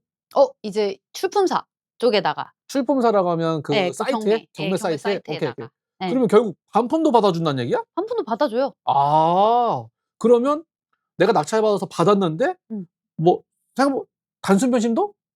아 단순 변심도 이거는 좀 다르긴 한데 클레임이라기보단 재출품이 가능해요. 예. 아하. 재출품이 가능한데 예. 재출품을 저는 한 번도 한 적은 없긴 하거든요. 아. 그러니까 뭔가 단순 변심이라고 하면은 보통 받았는데 '아 내가 잘 못 팔 것 같은데.' 어. 아니면은 '쪼끔 상태가 좀 내가 뭐 여기에 적은 거랑 비슷하지만 쪼끔 더 안 좋은 것 같다.' 요런 단순 오케이. 변심도 있긴 한데 음. 이럴 경우에는 이제 클레임보다는 클레임은 이거는 하자가 있는 경우 이럴 때 받아주고 이런 변심 같은 경우에는 재출품을 할 수 있어요. 두 가지 용어가 있어요. 예. 자, 클레임은 내가 낙찰을 받아서 받았는데 검수하는 과정에 하자가 있거나 뭔가 맞아. 파손이 됐을 때는 음. 우리말로 반품을 신청하면 받아준다고. 맞아요. 맞나요? 맞습니다. 네. 재출품은 맞아요. 이거를 단순 변심을 안 받아주니까 음. 일본에 있는 업체가 음. 경매 사이트에 음. 경매로 올린다는 얘기인가요? 다시 올려요.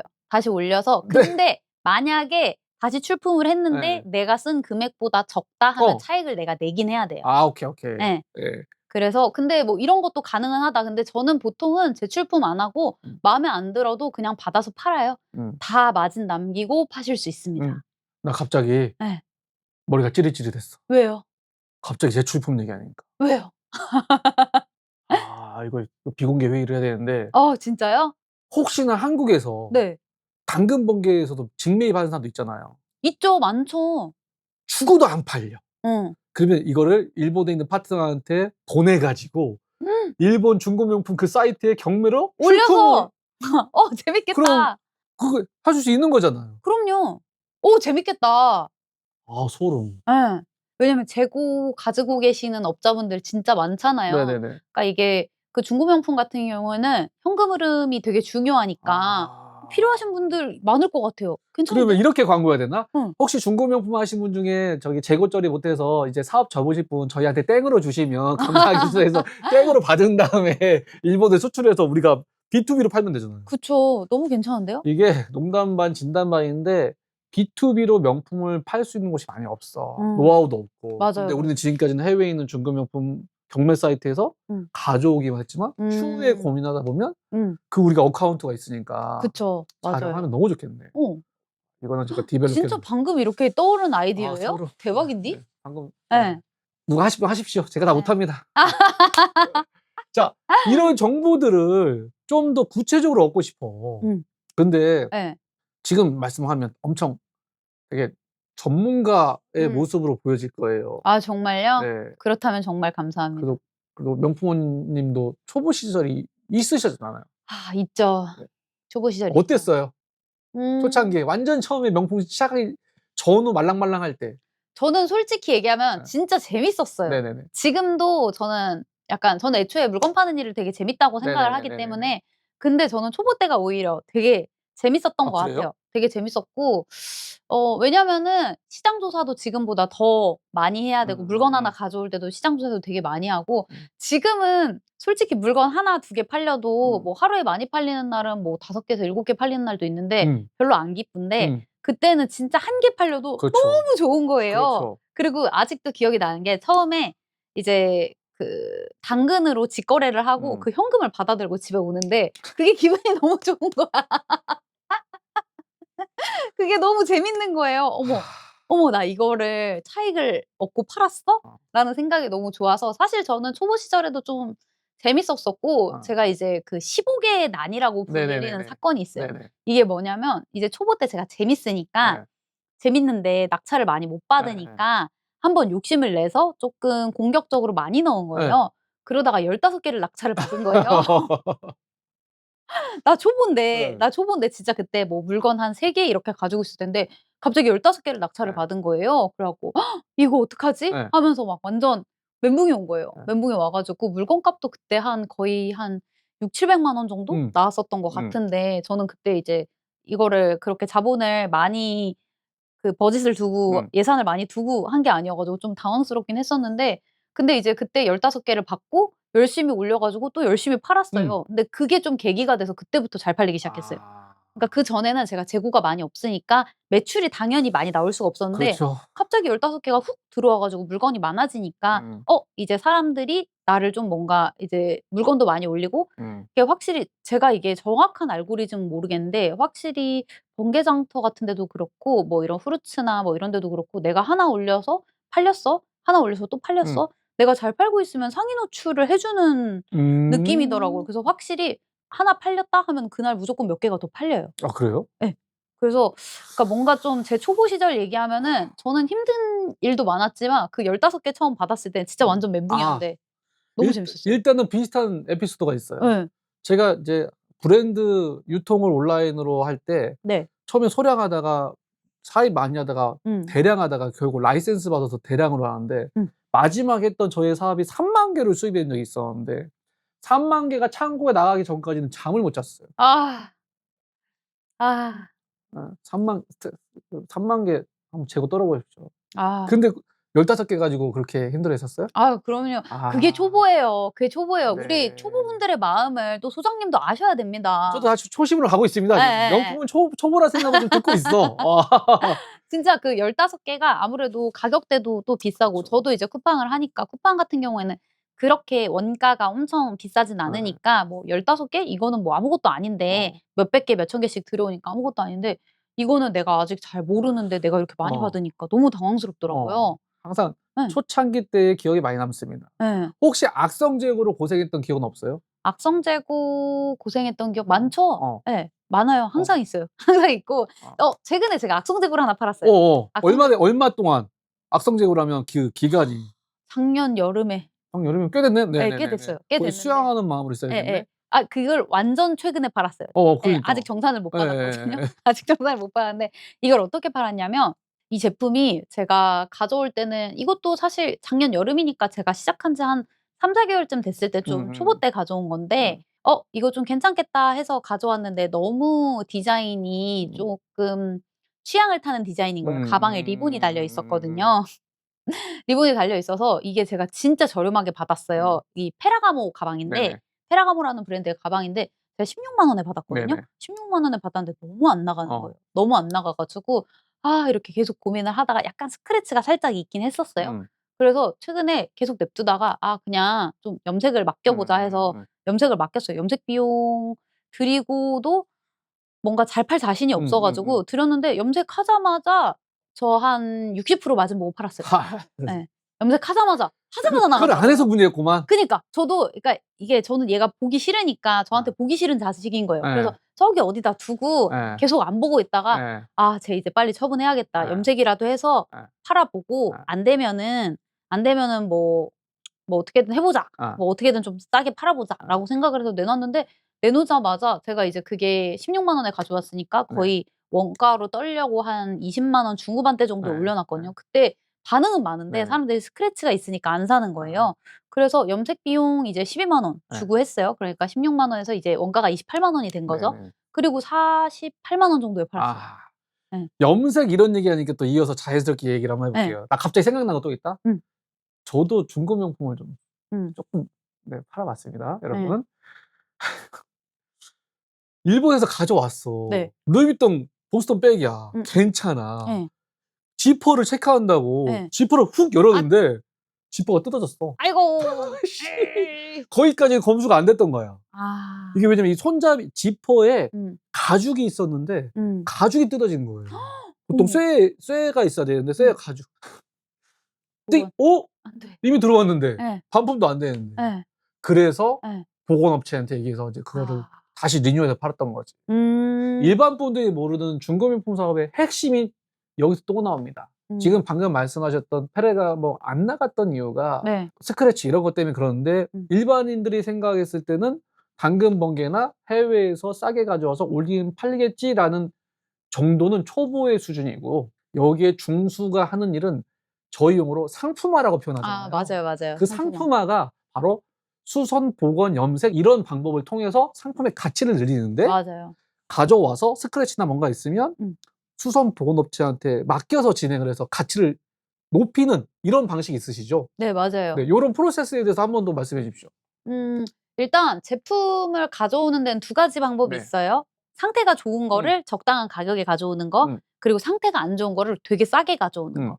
이 2 번 같은 경우에는 내가 약간은 볼 줄 알아야 돼요. 이게 복원이 될지 안 될지. 이거는 그래서 초반에는 저는 상태 좋은 거 가져오시라고 말씀을 드리고 싶어요. 근데 내가 쪼끔 팔아봤다, 짬이 찼다 하면은 상태 안 좋은 거를 싸게 가져와서 복원해서 파시면은 더 많이 남아요. 진짜 많이 남아요. 그래서 보통 이제 좀 보면은 '아 이거 염색하면 괜찮겠다.' 아니면은 '여기 쪼끔 여기가 뭔가 쪼끔 뜯어져 있는데 요거 좀 교체하면 괜찮겠다.' 요런 부분들이 있거든요. 뭐 '버클 같은 거 교체하면 좋겠다.' 이런 부분들이 있는데 가져와서 이제 맡기면은 보통 이제 견적 같은 거 주시고 받아서 팔면은 확실히 상태가, 그러니까 특히나 뭐 나일론, 프라다 나일론천 같은 경우에는 세척만 해도 상태가 엄청 좋아지거든요. 그래서 저는 프라다 나일론 같은 거 좀 저렴하게 나온 것들 저렴하게 받아 가지고 세척하는데 진짜 한 뭐 4만 원?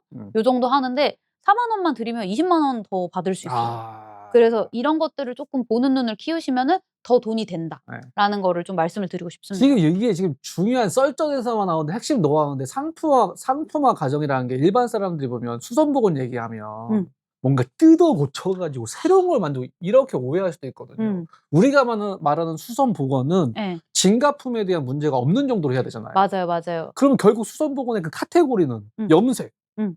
염색 정도. 또 뭐 있죠? 염색이랑 뭐 세척이랑 세척. 예. 저는 이제 그 가방 버클 정도 버클. 교환했었는데 이거는 진가품에 크게 이슈는 없더라고요. 근데 뭐 만약에 아래를 막 다 뜯어 가지고 가죽 뭐 요런 뭐 아까 말씀하신 루이비통 뭐 보스턴백 이런 거 가죽을 다 뜯어서 다시 해야 된다, 이런 거는 무조건 문제가 생기고 뭐 이런 건 무조건 문제가 생기는데 그냥 약간의 교체라든가 뭐 염색 이 정도는 다 괜찮거든요. 다 괜찮아 가지고 오히려 이렇게 복원하시고 난 다음에 비싸게 파는 게 되게 이득이니까, 그러니까 막 뭐 저도 받을 때 뭐 D급 뭐 이런 거는 추천하진 않아요. 이거는 복원을 하면은 복원도 잘 안 될 뿐더러 복원해도 무조건 약간 판정 불가가 떠요. 판정 불가가 되게 좀 애매해요. 맞아요. 예. 가품도 아닌데 판정 불가? 그러면 좀 안 사려고 하죠, 네네. 사람들이.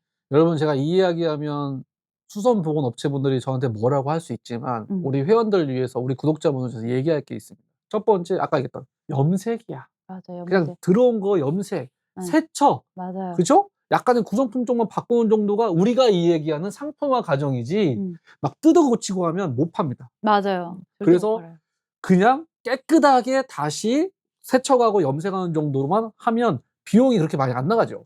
많이 안 나가요. 보통 뭐 세척, 뭐 염색 같은 것도 뭐 비싸면 한 10만 원 초반대 정도고 세척만 하면은 진짜 한 4만 원? 요 정도인데 훨씬 많이 받아요. 정말 훨씬 많이 받아요. 네네네. 예. 그래서 저는 이 복원 비용을 굳이 아까워하실 필요 없다. 그러니까 뭐 감정서 비용 같은 것도 그렇고 복원 비용 같은 것도 그렇고 이런 거는 쓰는 만큼의 이상으로 내가 마진을 더 볼 수 있기 때문에 하시면 좋다. 근데 다만 말씀드린 것처럼 이거는 진짜 복원이 좀 심하게 들어가야 되는 수준이다. 정가품 약간 포인트를 훼손해야 된다. 이런 제품들은 애초에 아무리 싸더라도 매유를 안 하시는 게 맞습니다.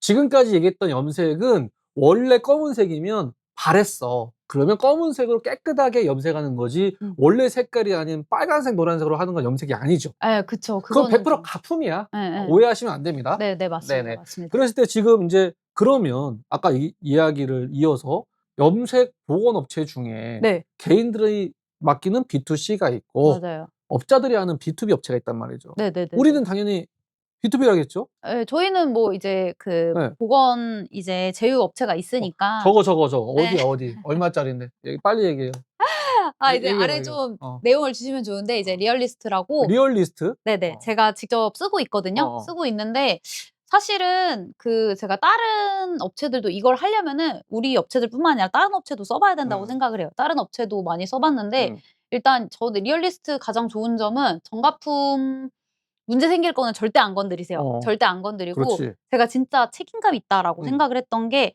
작업을 하시고 본인 마음에 안 드시면은 비용을 안 받으시더라고요. 그러니까 확실히 상태가 좀 좋아졌어. 아하. 상태가 좋아졌는데 본인 생각하시기에 본인 생각하는 정도로 퀄리티가 안 나왔다? 더 복원이 안 됐다? 하면은 또 뭔가 이렇게 되게 책임감 있게 해 주시는 그런 모습이 되게 좋았었고 아까 말씀드린 대로 세척 이런 거 딴 데 가면은 거의 한 8만 원 정도 받는데 여기는 4만 원 하하. 정도 받으시고 염색 같은 경우에도 제가 이제 그 딴 데 업체 같은 데 좀 알아봤었어요. 그런 그 아까 말한 그 페라가모 요런 거 알아봤었는데 거의 한 18만 원에서 25만 원 정도 받더라고요. 근데 저는 12만 원 주고 했어 가지고 가격도 당연히 저렴하고 그냥 저렴한 것뿐만 아니라 되게 실력도 좋으시고 특히나 이제 정가품 포인트 훼손하지 않는 게 이게 제일 중요한 것 같아서 그리고 이제 또 되게 과도하게 제가 생각하기에 이거는 세척도 하고 염색도 해야 될 것 같아서 보냈는데 "이건 세척만 하셔도 돼요." 하고 그냥 세척만 해서 보냈는데 진짜 초보자한테는 깨끗하더라고요. 그런 게 필요한 거야. 맞아요. 그런 게 필요해요. 알아서 네. 잘 해 주세요. 알아서 잘 해 주셔 가지고. 적었어요? 리얼리스트? 네. 우리의 되게 잘해 주시는 수선 보건 업체인데 예. 적어도 의미가 없어요, 여러분. 예. 개인은 안 받아. 맞아요. B2B야, B2B. 그래도 알고 계셔. 예. 근데 우리 음. 지금 우리 채널이 음. 이제 막 키우고 있는 거라 네. 광고를 안 받고 있어요. 못 받고 있어. 리얼리스트 광고 안 받았는데 이렇게 홍보하니까 리얼리스트 대표님 알죠? 예. 아시죠? 네. 예. 우리 이렇게 열심히 하고 있어. 제가 매주 연락드리고 있습니다. 예. 잘 부탁드립니다, 앞으로도. 개인적으로 리얼리스트 대표님이 진짜 명품 수입, 매입, 판매 다 했던 분이라 잘 알아요. 한번 만나봤는데 진짜 예. 잘 알고 예. 그리고 우리 같은 작은 B2B 명품 업체들을 위한 수선복은 어떤 에이전시 같은 역할을 하려고 하는 거야. 큰 업체는 자기네가 수선복원팀이 있어요.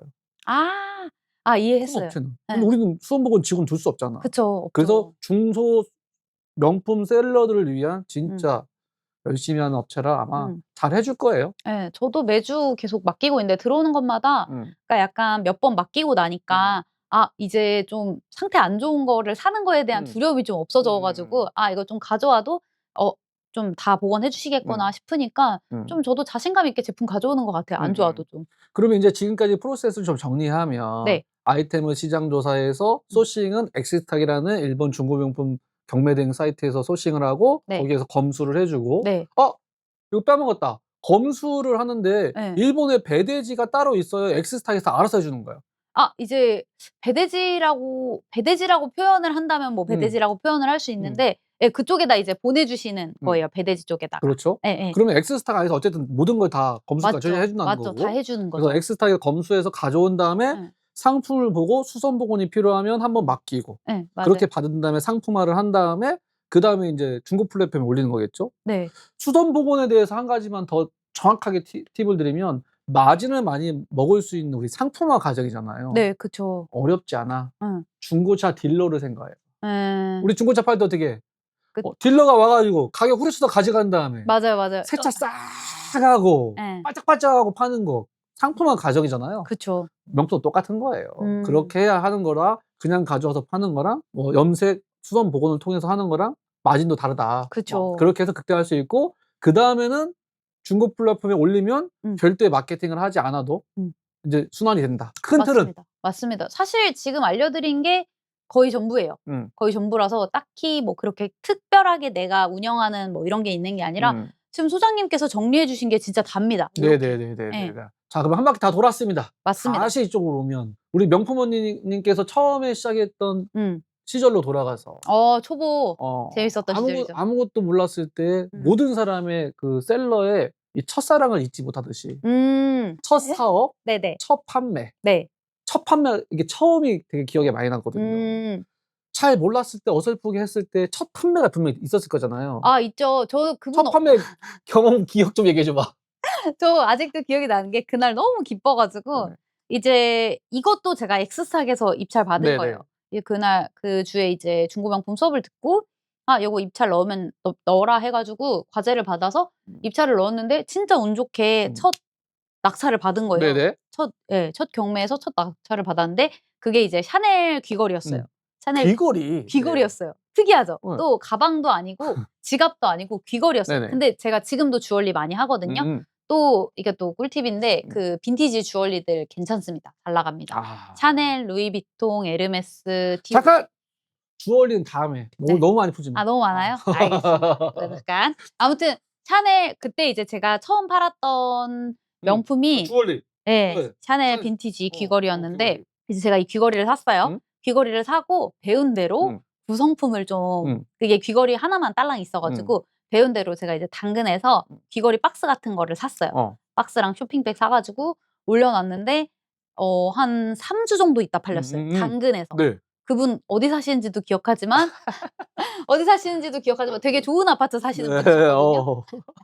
아파트 이름은 얘기하지 아, 않겠지만 갖다 줬어? 아니요. 드리진 않았고 이제 배송 그분이 네네. 택배로 사신 네. 거예요. 택배로 사셔 가지고 그날 이제 밤늦게 편의점 택배로 가서 보내는데 예. 그게 진짜 기분이 너무 네네. 좋더라고요. 너무 좋아 가지고 그게 제가 한 21만 원 주고 샀는데 49만 원에 팔았어요. 오. 진짜 잘 팔았어요. 지금도 사실 지금 수익률이 지금 200%가 넘는데 첫 판매인데 되게 잘 팔아 가지고 그걸로 되게 제가 자신감을 되게 많이 얻었던 것 같아요. 네네네. '우와 3주 만에 네. 이렇게 잘 팔았다고?' 그러니까 또 제가 쿠팡을 해 봤으니까 네네. 쿠팡은 하나 팔면은 뭐 많이 남아야 뭐 3천 원 네네. 뭐 4천 원 이렇게 남는데 이거를 뭐 100개 정도 팔아야 네. 의미가 있는 건데 네네. 얘는 그냥 하나 팔았는데 25만 원 넘게 남았으니까 얼마나 잘 좋아요. 팔았지. 예. 마진도 좋고. 그래서 제가 그때 '이거를 이렇게 하루에 1 개씩 팔면은 진짜 네네. 좋겠다.'라고 생각을 해서 '이 중고 명품을 좀 열심히 해야겠다.'라고 생각을 해서 계속 이렇게 유지를 하고 있고 네네네네. 좀 뭔가 진짜 잊을 수가 없어 가지고 뭐 어떤 제품이었는지 그게 찾다 보니까 이제 BTS B가 착용했던 귀걸이더라고요. 그런 것도 막 당근에다 키워드로 넣어 가지고 막 이렇게 팔았었는데 좀 재밌었던 기억이에요. 그리고 제가 첫 직매입을 한번 간 적이 있어요. 지금은 아예 직매입을 안 하는데 초창기 이제 수업을 들을 때 직매입을 갔었는데 똑같은 고급 아파트에서 직매입을 하러 나오신 거예요. 한 40대 중반쯤 되신 좀 약간 같은 분 아니야? 다른 분이 아이디가 다르니까. 근데 상태가 너무 안 좋았어요. 봤는데 이제 샤넬 지갑이었는데 상태가 너무 안 좋아서 사진으로는 되게 상태가 좋아 보였는데 막상 보니까 상태가 별로 안 좋더라고요. 그래서 그냥 그거 보고 '아 안 살게요.' 하고 그냥 돌아오긴 했었는데 제가 이제 직매입을 안 하게 된 계기이기도 해요. 시간도 많이 드는데 거기까지 제가 차 타고 한 15분 정도 갔는데 시간도 많이 들고 아무래도 또 이제 갔는데 상태가 안 좋아서 못 사니까 이게 좀 수확이 없다는 생각이 안 하게 되더라고요. 여기서 꿀팁 또 방출합니다. 명품은 소싱이 핵심인데 소싱하는 방법은 국내 당근 번개 같은 곳에서 개인이 올린 거를 연락해서 직매입하는 방법이 있고 일본의 엑스탁 같은 데서 네, 맞아요. 경매로 사는 이 두 가지 방법이 있습니다. 네. 각각의 장단점이 있는데 어떤 분은 이 경매가 힘들어서 국내에서 직매입하는 분이 있고 우리 명품 언니는 그런 거 싫어서 일본에서 경매로 깔끔하게 받는 분이 있고 네. 직매입이 별일이 많이 있어요. 많죠. 개인 간의 당근 거래이기 때문에 당근에 누가 올렸어. 그거 내가 연락해 가지고 싸게 할 수 있나요? 해 가지고 만나. 알고 봤더니 가품일 수도 있고요. 상태가 안 좋을 수도 있고요. 너무 어려운 부분이 많아. 근데 뭐 어쨌든 직매입 국내에서 잘하시는 분도 있지만 맞아요. 어쨌든 개인마다의 컨셉이지만 오늘 이야기하는 건 그런 번거로움보다 일본의 엑스스탁 같은 중고명 경매 사이트 직매입하는 걸 개인적으로 더 많이 하신다. 많이 가져올 수도 있고 초보들한테는 아무래도 이제 정품 여부가 확실하니까 그게 정말 좋죠. 맞아요. 정품 제일 중요해요. 네. 진짜 중요해요. 그냥 궁금해 사람들이. 얼마나 되셨고 뭐 얼마 정도 평균 몇 개 정도 수익과 매출이 궁금하다는 얘기죠. 오케이. 근데 이 질문을 드리기 앞서 여러분 오해하시면 안 돼요. 명품 언니님이 한 달에 1억 번다고 하면 믿을래요? 한 달에 100만 원 번다고 하면 믿을래요? 그 금액이 중요한 게 아니에요. 각 개인마다 달라. 그거는 뭐 1억 번다고 하면 뭐 뭐 이렇게 해서 하면 믿으면 여러분도 1억 벌을 것 같아? 못 벌어. 하지만 중요한 건 부업으로 하시고 쿠팡이 메인인가요? 아, 네, 쿠팡이 메인이에요. 쿠팡이 메인 셀러야. 네. 쿠팡을 하지만 부업으로 중고명품 시작해서 네. 이 정도는 뭐 매출과 수익이 나고 있다. 이런 걸 좀 공유를 부탁드리는 이유는 초보들이 많이 계시니까. 일단 제가 지금 이제 한지는 만 1년 정도. 네네. 거의 한 11개월? 제가 3월에 수업 듣고 4월부터 시작했으니까 한 11개월? 거의 1년 정도 돼가는 것 같고, 제가 수업 듣고 좀 약간 서사를 또 얘기해드리면 좋을 것 같아요. 왜냐면 제가 이렇게 확 하고 성장한 게 아니라 진짜 요렇게 성장하고 있거든요. 지금도 사실 성장 중이라서, 요렇게 성장을 하고 있어서, 매출 얘기는 사실 제가 가족들한테도 안 하는데, 또 여기는 또 특별하니까 제가 아, 우리 가족인가요? 아, 그럼요. 패밀리. 가족. 패밀리니까 또 풀어드리도록 하겠습니다. 제가 이제 그 첫 달 수익이 150만 원이었어요. 수익이. 네, 첫 달 수익이 150만 원 정도였고, 시작하고 한 3, 4개월쯤 됐을 때 한 순수익으로 300만 원 정도 됐었어요. 그게 이제 작년 한 여름쯤인 것 같고, 그 뒤로도 좀 이렇게 차근차근히 계속 이게 초반에는 이제 저도 노하우가 생기니까 매입을 많이 하게 되잖아요. 그러니까 매출이 진짜 계속 매달 늘고 있어요. 그래서 지금은 한 달에 한 700에서 한 800 정도? 그래요? 네, 요 정도. 순수익으로, 매출 아니고. 부업인데? 네, 저는 매출은 사실 크게 중요하지 않다고 생각을 해서 한 순수익으로 한 700에서 800 정도고, 올해 상반기 안에 순수익으로 1000만 원 찍는 게 목표인데, 아마 한 5월 달, 6월 달까지는 가능하지 않을까. 그런 말씀을 들으면 네. 회사의 대표인 저로서는 네. 나도 부업을 해야 되나 이런 또 하세요. 고민들이 생기는. 하세요. 같이 가는 혼란이 생기는데. 하세요. 괜찮아요. 왜냐면은 위치가 괜찮아요. 서울에서도 여기로 많이 오시거든요, 직거래하러. 아니, 네, 경기도라서 여기가. 개인적으로 하고 싶은데 회사로서 일을 하고 있는데 갑자기 그러니까 맞아요. 우리 그건 직원들이 그래요. 대표 맨날 당근질하고 네, 있고 맞아. 부업하고 있네 그러면 나 나는 당근 좀 하고 올게 하고 막 가방 들고 나가시고. 다 퇴사야 뭐 어떻게 근데 어쨌든 시간 투자 대비 네. 부업한다고 막 하루 종일 하는 건 아니잖아요. 너무 괜찮죠. 사실 저 한 월 300만 원, 한 400~500만 원대까지는 제가 500만 원 달성한 게 한 작년 12월쯤이었거든요. 12월쯤이었는데 한 그때까지는 거의 소싱 주말에만 소싱했었거든요. 주말에만 한 2~3시간 정도 하고, 뭐 상품 오면은 찍어서 올리는 시간 그 정도라서 하루에 뭐 30분 진짜 많이 써요. 1시간 정도 쓰고 거의 안 썼어요. 그러니까 제가 이거를 한 이유 중에 하나도 시간을 많이 안 쓰니까, 제가 이제 쿠팡 셀러 출신이라고 했잖아요. 네네네. 진짜 시간 갈아 넣으면서 했거든요. 그러니까 그렇죠. 원래 저는 이제 회사를 다니면서 부업으로 쿠팡을 시작을 해서 네네. 하루에 막 퇴근하고 집에서 막 저녁에 한 5시간, 6시간 정도 하고, 주말에는 그냥 주말에 통째로 하고 소싱하고 이런 데 시간을 진짜 많이 써 가지고, 네네. 이게 되게 소싱하는데도 시간이 적게 들고, 그냥 올려놓으면은 내가 뭐 광고 분석할 필요도 없고, 광고 분석하고 이런 것도 되게 중요하잖아요. 상세 네. 페이지 계속 분석하고 내가 뭐가 부족한지, 클릭률이 뭐가 왜 안 나오는지 이런 걸 계속 해야 되는데, 이럴 필요가 없으니까 그런 게 되게 명쾌하다. 명쾌하다라고 생각이 들었고, 그리고 이게 되게 좋은 점이 좀 제가 생각하기에 한계가 없는 게 좋은 것 같아요. 아하. 한계가 없는 게 좋은 것 같은 게, 내가 100만 원 벌고 싶으면 100만 원 벌 수 있고, 제 친구가 네. 이거 하고 싶다 그래서 제가 네. 이거 어떤 건지 얘기를 해준 적이 네. 있는데, 친구가 너가 500만 원 벌고 싶다고 500만 원 벌 수 있고, 1000만 원 벌고 싶다고 1000만 원 벌 수 있어? 이렇게 물어봤는데, 실력이 좀 쌓이면은 어느 정도 가능해요. 내가 네네. 그만큼 매입할 금액만 있으면 돼요. 그렇죠. 자금에 따라서 네. 할 수 있지. 그러니까 뭔가 내가 조금 더 비싼, 이제 여기서 내가 더 벌고 싶다 하면은 더 비싼 명품을 하면 되는 거고, 많이 남는 제품을 하면 되는 거고, 그래서 뭔가 성장하기 되게 좋다라는 게 괜찮은 것 같아서, 그래서 친구가 그 얘기를 해가지고, 이게 뭐 사실 내가 하고 싶으면 할 수는 있어라고 얘기하는데 되게 거만하게 느껴지는 건데, 사실 그런 건 아니고, 그냥 내가 돈도 있고 좀 네. 어느 정도 소싱할 시간만 있으면은 네. 충분히 그런 게 가능하다. 이게 하루에 뭐 30분, 1시간 투자를 해서 매입만 해놓고 올려놓으면 팔리면 수익이 나는 구조기 때문에 네. 일반 이커머스 셀러보다는 할 일이 덜하는 것도 너무 좋고, 맞아요. 또 그리고 지금 뭐 500만 원, 700만 원 버는 것도 있지만 제가 수없이 많은 강연을 하면서 많은 분들 만나보면 소박해. 부업으로 한 200~300 정도만 수익 나면 좋겠다는 분이 너무 많아요. 저도 그랬어요. 네. 그렇게 저도 시작하다 올라가겠지 맞아요. 이제. 저도 그랬어요. 저도 네. 이걸로 그냥 한 달에 300만 원만 더 벌자, 네네네네. 요런 생각을 했어 가지고, 왜냐면 쿠팡이 워낙 업 앤 다운이 있고 그쵸. 시즌도 있고 네. 이러니까 좀 이런 거 해서 안정적으로 300만 벌자 했는데, 너무 재밌네. 예. 또 대표이사로서 두 가지 고민이 됩니다. 음. 부업을 해야 될지 말아야지, 몰래 해야 될지 말아야지.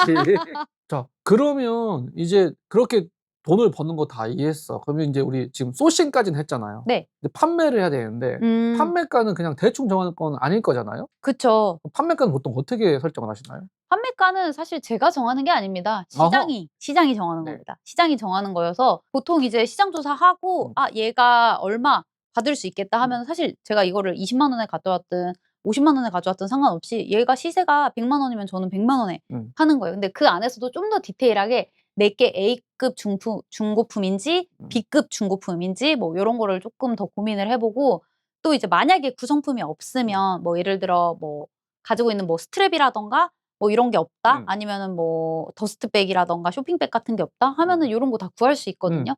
요런 거 다 구해 가지고 갖춰서 팔면은 비싸게 팔 수 있습니다. 그러면 시세가 또 얘기했는데 중고차랑 비슷해. 중고차도 브랜드 모델명이 딱 검색하면 그쵸. 연식별로 가격이 나오는 것처럼 맞아요, 맞아요. 명품도 중고 플랫폼에서 모델명을 검색하면 저게 중고 마켓에 올라 있는 평균 시세를 보고 상태에 따라서 좀 차이가 있겠지만 그걸 네. 보고 시세나 판매가를 정하면 된다는 얘기죠. 맞습니다. 네, 그렇게 어렵지는 않을 것 같습니다. 예. 연식이 사실 크게 중요하진 않고 음. 컨디션이 진짜 중요한 것 같아요. 중고 명품은 컨디션. 그렇죠. 예예예. 네네. 맞아요. 중고차는 연식. 맞아요. 중고차는 연식이 중요한 것 같아요. 네. 자, 그랬을 때 또 보다 보면 음. 시세가 안 보여.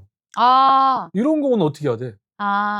사실은 일단 초보자분들한테는 시세 안 보이는 거 하시지 말라고 늘 추천을 드리고 있고요. 이거는 얘기해도 될지는 모르겠지만 저 같은 경우에는 이제 라포가 좀 형성이 되어 있습니다. 제품을 올려주는 좀 친구들이 있어요. 이야. 그래서 사진을 여러 개를 찍어서 어. 제 계정, 다른 사람들 계정에 여러 개 올려요. 어. 가격을 다 다르게 해서. 사진도 다르고 가격도 다르게 해서 시세를 만들어서 팝니다. 잠깐. 그게 다예요. 잠깐. 네. 혼자만 올리지 않고 또 네. 친구들이 올려준다고? 네. 그냥 이제 주변에 같이 이제 이렇게 그 계정 있으신 분들, 가족들 뭐 이런 분들한테 가족들한테 계정 올려달라고 해요. 번개장터 같은 경우에 계정을 하나밖에 못 만들거든요. 계정을 하나밖에 못 만들어 가지고 이제 번개장터 계정 가지고 있는 사람들 있으면은 부탁해요. 사진 올려달라고. 그래서 그런 다음에 직거래예요, 배송이에요? 배송을 하죠. 당근은 안 되고 번개만 되는 거죠? 번개만 해요. 근데 제가 이따가도 또 질문 들어오면 네네네. 얘기하려고 하겠는데 거의 매출의 한 70% 정도가 번개장터여서 이렇게 배송하는 거 당근 말고 후르츠도 마찬가지고 네. 그 번개장터도 마찬가지고 네. 요거는 근데 사실 이거는 플랫폼이 늘어나면은 매출이 더 많이 늘기 때문에 그래서 이런 제품들 같은 경우에는 아이디 가지고 있는 분들한테 부탁하고 팔리면은 그냥 그분들한테 10,000원, 20,000원씩 드려요. 나 지금 뭐 하고 있는 줄 알아요? 네. 소름 돋았어, 지금. 진짜요? 나 지금 진짜 머리 막 찌릿찌릿해. 이거 왜 저는 어둠의 경로, 양지 경로를 다 할 줄 알아야 하기 때문에. 네네네. 그렇다면 많이 노출되면 가격이 형성되고 그중에 팔릴 확률이 많으니 네, 맞아요. 번개장터 아이디 100개 있으면 되겠네? 예를 들면 많을수록 좋겠네? 뭐 그러면 좋긴 하죠. 왜냐면 어차피 상품은 하나예요. 어차피 상품은 하나인데 사진을 다 다르게 찍는 거예요. 오! 그래서 만약에 뭐 한 5개가 올라 있어서 시세가 형성이 됐어. 그럼 이 사람한테도 문의하고 저 사람한테도 문의하지만 어차피 나한테 사는 거거든요. 그래서 약간 이거는 솔직히 쪼끔 편법이긴 한데 우리 구독자님들한테만 공개하는 저의 약간 제가 쪼끔씩 가지게 된 편법입니다. 이렇게 해서 결국 제 거 사는 경우가 진짜 많아요. 그렇겠죠. 마케팅도 필요 없이 많이 노출되면 결국 아이디가 있어야 되는데. 네, 맞아요. 이놈의 온라인 시장은 무조건 아이디야 또. 맞아요, 진짜. 맞아요. 아이디 한 50개를 우리끼리 네. 구해 가지고 네. 서로 올려주는 거지. 그러니까 그런 통화식으로. 식으로 뭐 사진만 다 다르게 찍어 가지고 사진도 AI가 다 바꿔줘. 맞아요. 맞아요. 그것도 그래요. 클로드 하나만 다 바꿔줘요. 그래서 그런 식으로 해 가지고 어차피 제품은 내 거 살 거니까 노출도 많이 되고 좋죠. 그리고 이제 아이디 가져가신 분은 그냥 그거 팔고 제가 이제 10,000원, 20,000원 이렇게 심부름으로 드리는 거예요. 이거 꺼야 되는데. 음. 진짜 나 지금 완전 소름 돋은 게 예예예. 우리가 만약에 이제 크루를 만들잖아요. 예예예. 이제 명품님 통해서 중고 명품 하고 싶은 사람도 있어. 예. 그게 50명, 100명이야. 네. 근데 각자 10개 정도를 매입했어. 예. 근데 우리의 이미지를 서로 공유를 해서 내가 가진 건 10개인데 10개 받아서 나는 대신 올려주는 거지. 서로 대신 올려주는 거야. 너무 좋죠. 팔렸어. 음. 그러면 내 거를 팔았으면 그분이 나한테 입금하면 되는 거고. 맞아요. 근데 내 거 올려줄 때 내가 만약에 10만 원을 올려줬어요. 그래. 근데 그분이 12만 원 올려놓은 거야. 팔렸어. 자기 2만 원 먹는 거야. 좋죠. 어차피 명품은 비싸다고 안 사는 게 아니라 똑같은데도 사진 잘 나온 걸 사시거든요. 네. 똑같은데도 그냥 좀 더 비싸도 사진 잘 나온 걸 사시기 때문에 사진 좀 잘 나왔다 하면은 사진 AI면 됩니다. 예. 그니까요. 그니까요. 진짜 요즘 AI 너무 잘 돼 우와. 있어서. 여러분 크루로 오십시오. 우리 예. 크루로 오면 와 이거 뭐 50명 100명만 모이면 거의 뭐 나 혼자 내가 가지고 10개지만 우리 회원들과 같이 올려주면 예. 샵도 더 예. 풍성해지고. 그리고 확실히 그 명품은 다 취향이 있기 때문에 뭐 많은 사람들이 좋아하는 게 있지만 또 마이너한 사람들이 좋아하는 게 있단 말이에요. 그래서 제가 잘못 매입해도 기다리시면은 팔린다고 하는 게 그런 또 취향을 가지신 분들이 언젠가 있기 때문에 물건이 많으면은 확실히 그 방문자가 많아요. 네. 그렇죠. 방문자가 진짜 많아요. 내가 10개가 인기 있는 거 10개 가지고 있는 것보다 좀 인기 없는 것도 섞어서 50개, 100개 가지고 있는 게 방문자가 훨씬 많더라고요. 그러면 네. 번개장터에서 눈치채기 전에 예. 우리가 여러 개의 예. 상품을 예. AI로 바꿔서 예. 많이 올렸을 때 예. 어비중에 안 걸리는지 예. 요런 거 테스트를 좀 예. 해 보고 재밌겠다. 나중에 따로 말씀드리겠습니다. 재밌겠다. 이런 거 되게 강의에 얘기하면 재밌을 것 같아요. 아. 예. 갑자기 막 머리가 팍 예. 돌아간다. 되게 유료급 정보라고 저는 네. 생각합니다. 알려줘도 못해요 어차피. 안 할 사람은 안 해. 안 할 사람은 안 합니다. 유료급 정보라고. 네. 자 이렇게 해서 만약에 그렇게 다계정으로 해 가지고 주문 들어와서 판매가 많으면 네. 또 결국에는 이게 문의나 음. CS나 음. 뭐 반품이나 이런 음. 처리할 것도 많지 않을까요? 생각보다 많진 않아요.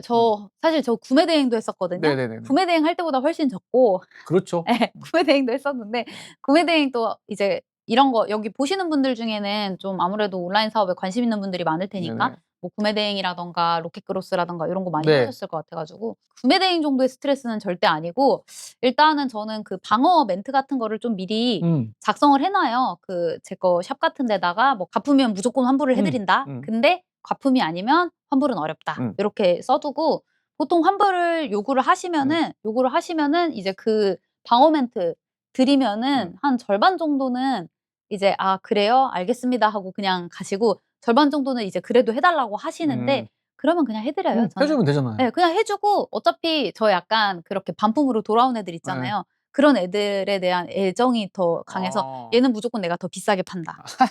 왜냐면은 이 사람한테 가 있는 동안 내가 못 팔았잖아요 이거를. 다른 사람한테 팔 수도 있었는데 그거에 대한 것도 전 마진에 또 녹여요. 마진에 또 녹여서 보통 그렇게 돌아오는 애들은 더 비싸게 팔면 되니까. 예. 지금 가지고 있는 재고 개수가 몇 개예요? 대략? 지금 대략 한 50개 정도 돼요. 예. 이게 오해하면 안 돼. 명품은 네. 가격이 있어서 50개밖에 안 돼. 음. 구매 대행이면 상품 최소 아 계정당 10,000개는 등록해야 돼. 맞아요. 아시나요? 저 구매 대행 초창기 세대인데 저 그럼요. 2억 개 데이터 있었습니다.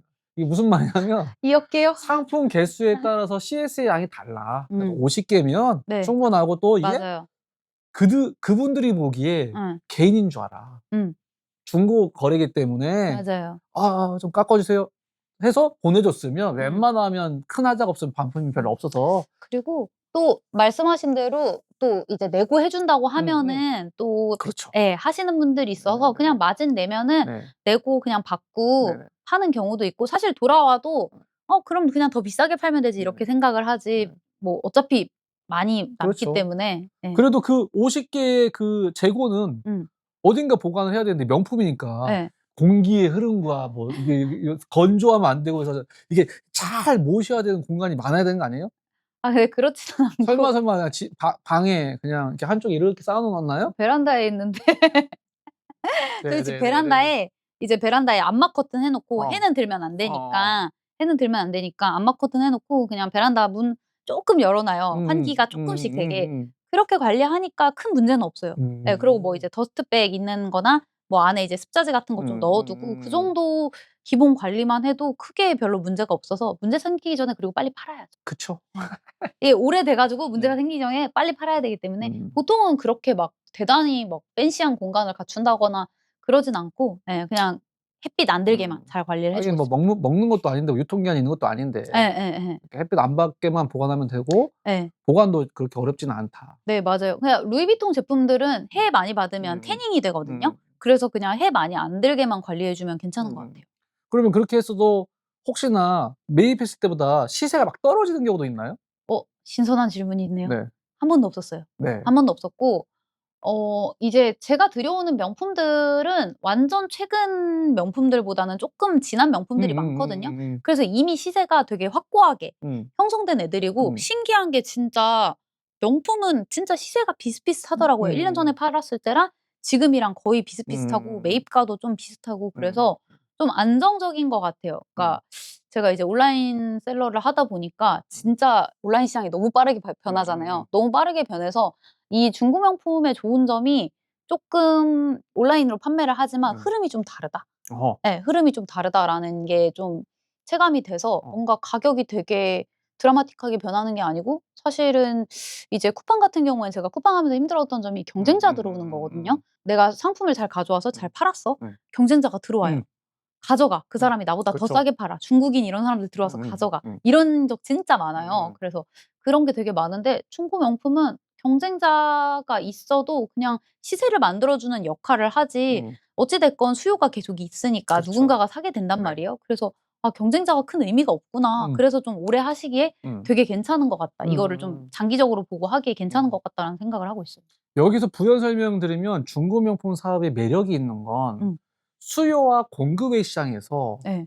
수요가 훨씬 많고 공급이 한정돼 있기 때문에 가격이 막 떨어지거나 이러지는 않을 거예요. 맞아요. 그리고 그 공급에 있어서 새 상품의 공급 시장이 더 작기 때문에 그 수요가 중고로 넘어오는 거거든. 맞아요, 맞아요. 이걸 다르게 표현하면 아까 자꾸 중고차랑 비교하는데 현대기아차가 아무리 새 상품이 나와도 중고 시장이 큰 이유는 수요가 많이 있기 때문에. 그쵸. 저는 그렇게 생각하는 거고. 맞아요, 맞아요. 그중에 인제 트렌디하냐 음. 아니면 뭐 꾸준히 나가는 거냐 그런 차이가 있겠지만 가격은 쉽게 안 떨어질 거라고 저는 생각하거든요. 네, 맞아요. 결국에는 그러면 이 중고 명품 사업의 소싱, 매입, 경매, 상품화 그다음에 판매 과정을 통해서 돈을 버는 포인트는 어디에서 돈을 버는 포인트가 있을까요? 일단 제가 생각하기에는 가장 큰 거 80% 이상은 소싱이라고 소싱. 생각해요. 소싱이라고 생각하고 나머지 20%는 내가 가져와서 상품화를 잘하고 예쁘게 사진을 찍고 올리는 과정 정도?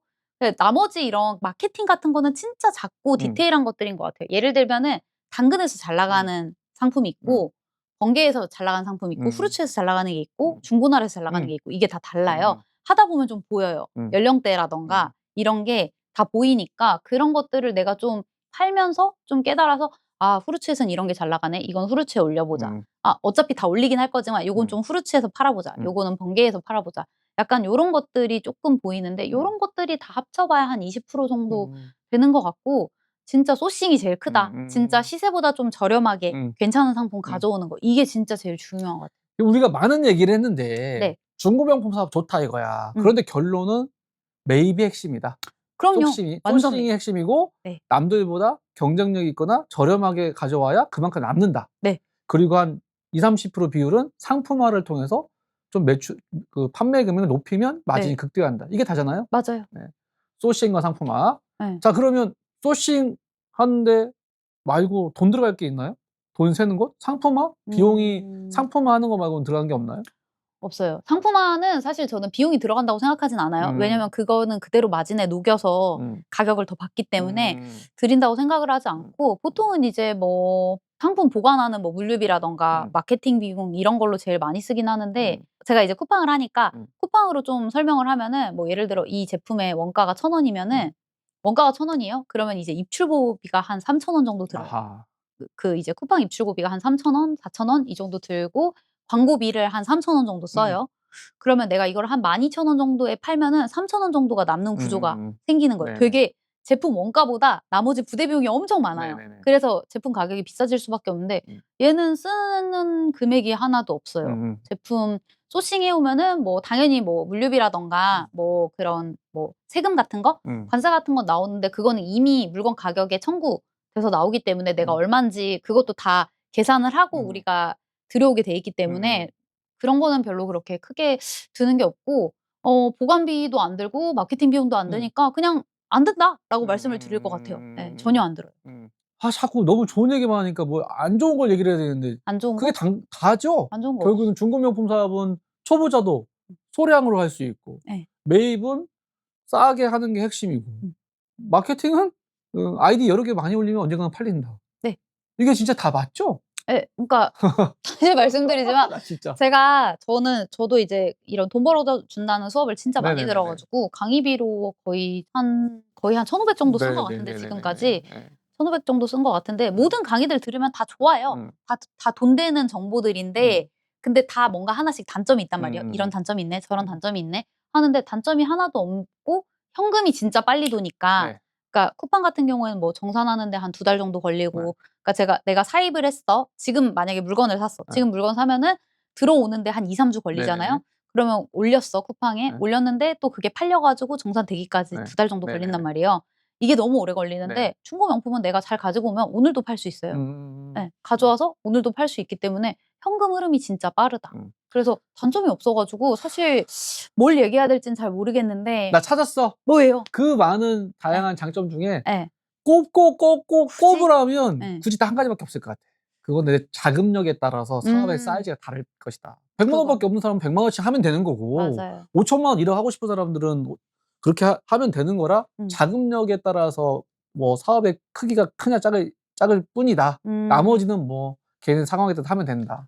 예, 그쵸. 결국 또 돈이 문제야. 맞아요. 돈이 문제인데 근데 저는 어쨌든 좀 정직한 사업이라고 생각을 해요, 중고 명품 사업이. 그냥 내가 공부하고 들여온 만큼 팔 수 있는 사업이니까 쪼끔 '아 나 좀 뭔가 좀 자본력 좀 작게 가지고 부업을 하고 싶다. 한 달에 진짜 딱 200만 원, 300만 원만 더 벌고 싶다.' 이런 마음이면 저는 이거 하시라고 하고 싶어요. 너무 쉬워요. 좋습니다. 아, 오늘 너무나 많은 이야기를 들었는데 네. 지금까지 우리가 돈 되는 중고 명품 사업에 대해서 이야기를 들어봤습니다. 사실 촬영 전에 많은 분들께 사전 질문을 좀 받았어요. 아.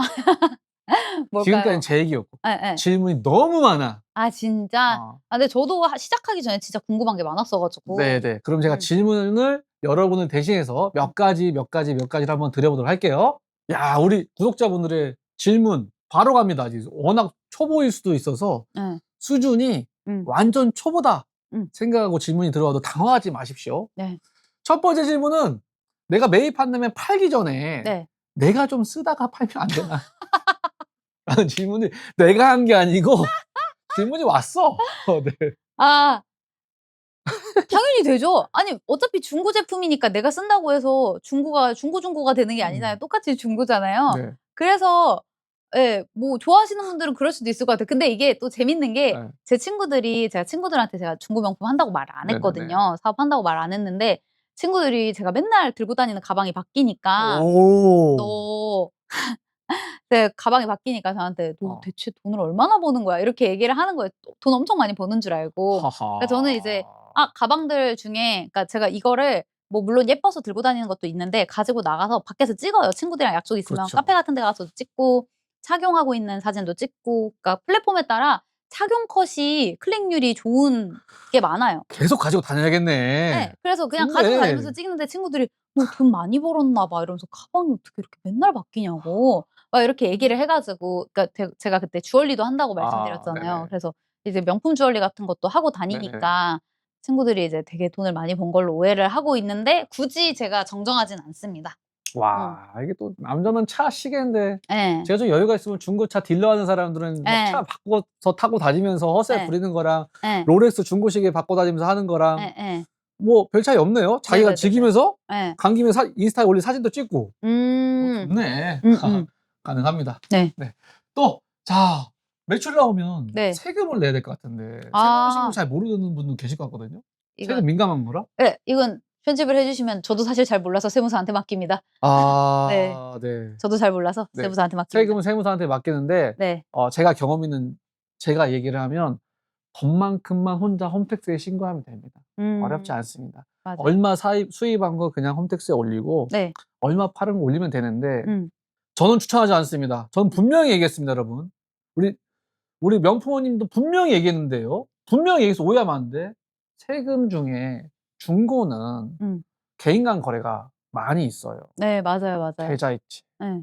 예를 들면 재래시장에서 우리 할머님들이 현금으로 팔았던 그 금액을 과연 홈택스에 신고를 하냐의 아. 차이처럼 그렇네요. 저는 분명히 투명하게 신고한다고 얘기하지만 어쩔 수 없이 대한민국의 소상공인들 많은 분들은 현금 매출에 대해서는 각자 양심에 맞춰서 하는 걸로 이해를 하시면 되겠고 플랫폼에서 파는 거는 네. 다 매출이 떠 있기 때문에 그냥 다운받아서 올리면 그쵸, 된다까지만 그쵸. 되게 예민하고 민감하고 되게 이런 얘기 좀 네. 말씀드리겠습니다. 맞습니다. 자식한테 물려줘도 괜찮은 명품이 있나요? 혹시 그런 브랜드나 상품? 아. 고가 브랜드 얘기하는 것 같은데? 아 이거는 좀 약간 이제 네. 명품 추천 이런 걸로 넘어가야 될 것 네네네네. 같은데 그런가 봐요.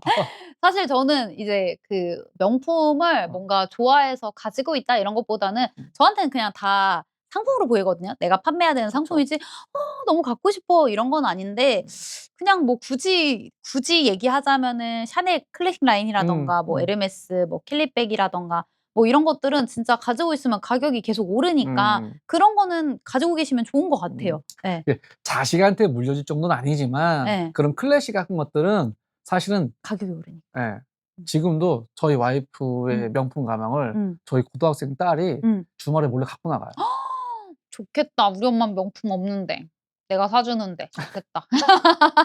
뭐라 했어요. 예. 무슨 고삐리가 무슨 명품 가방이냐고. 아니 근데 그러다가 돈 뺏기면 또 어떡해. 납치 당한다고 하지 말라고 그런 그니까. 거. 근데 그게 음. 잘 그렇게 비싼지 모르고 엄마 그냥 거니까 이쁘니까 예쁘니까. 가져간 거예요. 그럴 수 있지, 그럴 수 있지. 네. 그렇게 명품이 있으면 같이 예. 공유도 하면서 하면 좋기 때문에 예예. 이런 걸 좋을 거예요. 자, 또 질문이 딱 1,000,000 원이 있대. 오. 초기 예. 창업자야. 예예. 그럼 어떤 식으로 할 거냐는 질문이에요. 1,000,000 내가 원 있으면. 1,000,000 원을 가지고 있다? 초기 창업 비용이 1,000,000 원 정도 있으면 네. 어떤 식으로 활용하면 좋을까요? 일단은 저는 상품이나 브랜드를 추천해야 되고 판매 네. 전략을 알려줘도 돼.